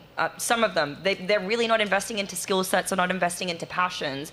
And so where he's coming from is the point of view of like with the mindset that this generation has, when that's your only commodity. Like, right. yeah, try And to that's lock it down because by of the time you're mindset. 30. That's because we're not teaching that there's other skills. Yeah, you're, Also, you're whatever an relationship exceptional you woman lock for down sure. with your beauty is going to be the most dog shit relationship in the world. Yeah. What a horrible approach that, like, I'm pretty so I can get a guy that likes me because I'm pretty. That shit doesn't last forever. Well, you know, there is the famous saying, you know, a man who marries for beauty and a woman marries for money or will be equally disappointed in the end. Yeah. There needs to be more to it, but to be continued. Congratulations, Sam. Thank We'll you. come back to you, Eric, in a second. We'll save the best for last. Dina, What's up? the comedian. Hey. I wasn't very funny today. Step your game up. I know. You can't just rely on your beauty, okay? So sorry. You better be Work on fucking my other funny skills. if you're ever gonna land a man. I know. I'll work on my other skills. Hopefully before I'm 40, right? Well, today wasn't exactly a comedic type of Yeah, it episode. wasn't A a little funny- more serious. No, but I'm It's like, I'm what's glad. wrong with America? You're like, not enough comedy. No. What was your biggest takeaway? Where can people find you, Dina? My biggest takeaway. I think my biggest takeaway is just that I think as influencers, we have to be more mindful of the influence that we cast.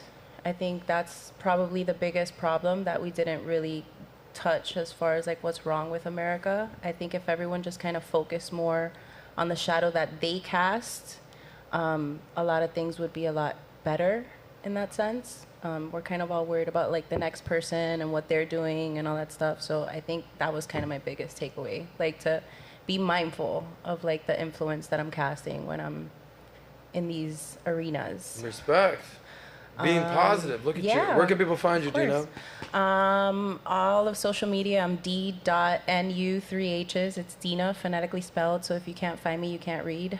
Dina. Exactly. Nice. Maria, the girl who is single-handedly saving you hoes from having to rely on OnlyFans for lifestyle and money. Look at you. There's so many women out there thanking you. What was your biggest takeaway from today?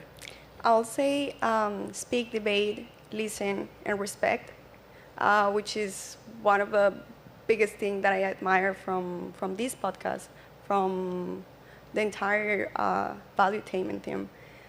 Because you guys are open to keep your values, your mindset, the way you think, but you also listen to other people and respect without like screaming or something crazy. Well, So, thank you. Yeah. Yeah, And I you can, agree. And you can find me on Instagram and every social media at Maria Prieto Official, official with only one F, like in Spanish. Oficial. Oficial. Sí. Or at Maria at Por TikTok. supuesto. Awesome. Amy Dangerfield, Hi. you're so smart, you're so educated, you're educating the masses. What do you have to say for yourself? Oh, not much. I love it. I love being here. Love you. Love Nat. It's always a pleasure. Always loves fighting with Destiny too. So that was great. You guys can find me on YouTube, Amy Dangerfield, also on TikTok, Amy Dangerfield, and the X, or Twitter, Amy Dangerfield. This is how you respectfully debate. You say, you know what, I don't agree, but I love you, buddy. I love fighting with Destiny. It's fun. Speaking of people that I absolutely love arguing with, but I actually enjoy, Destiny, thank you for being here. We fought a little bit today.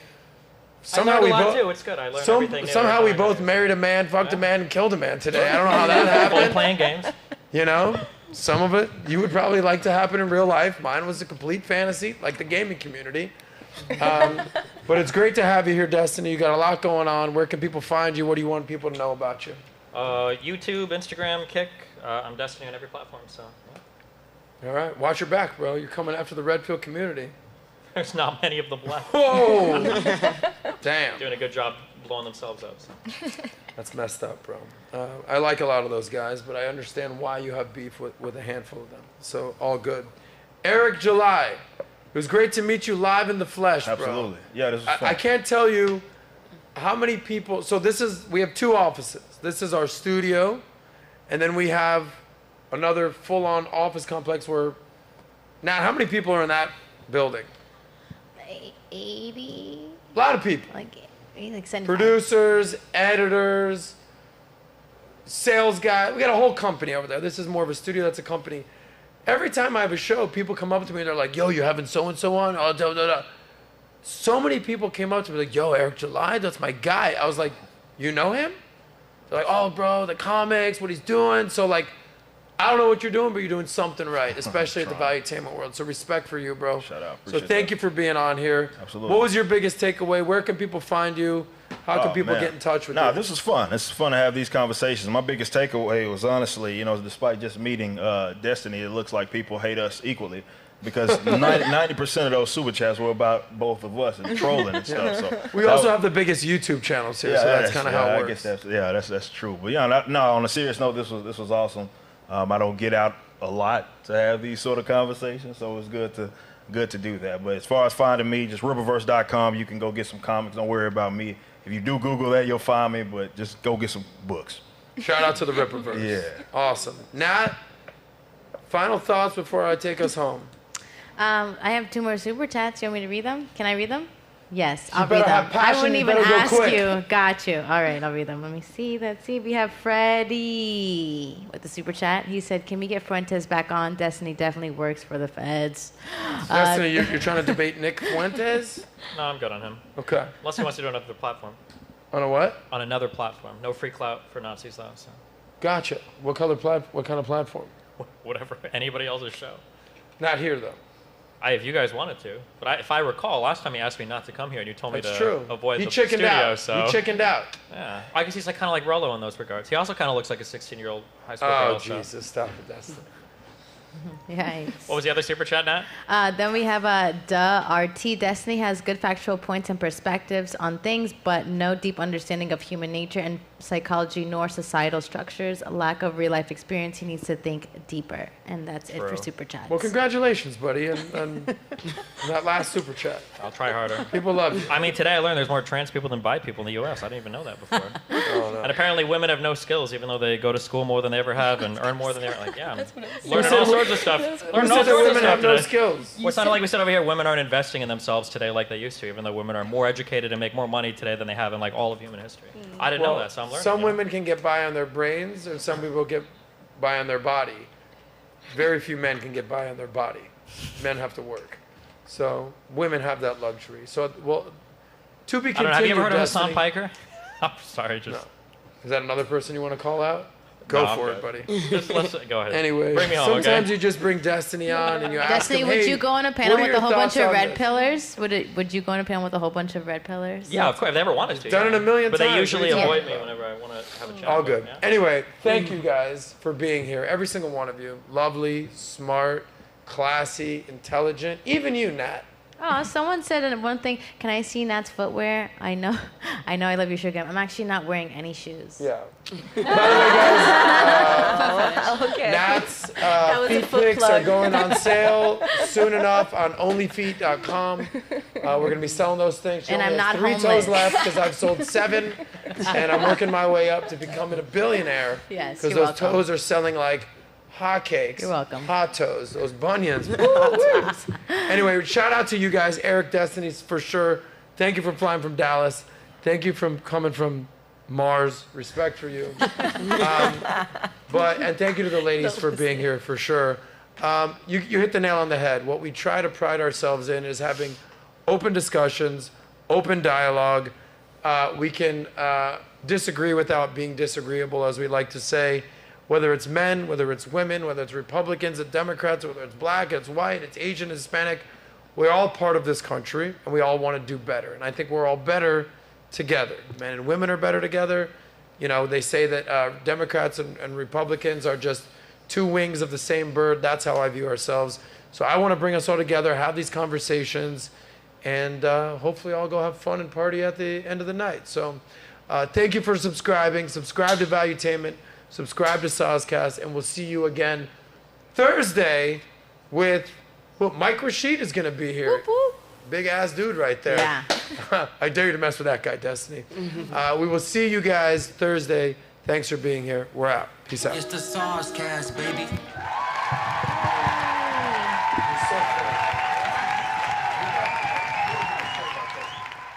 I don't know. These guys.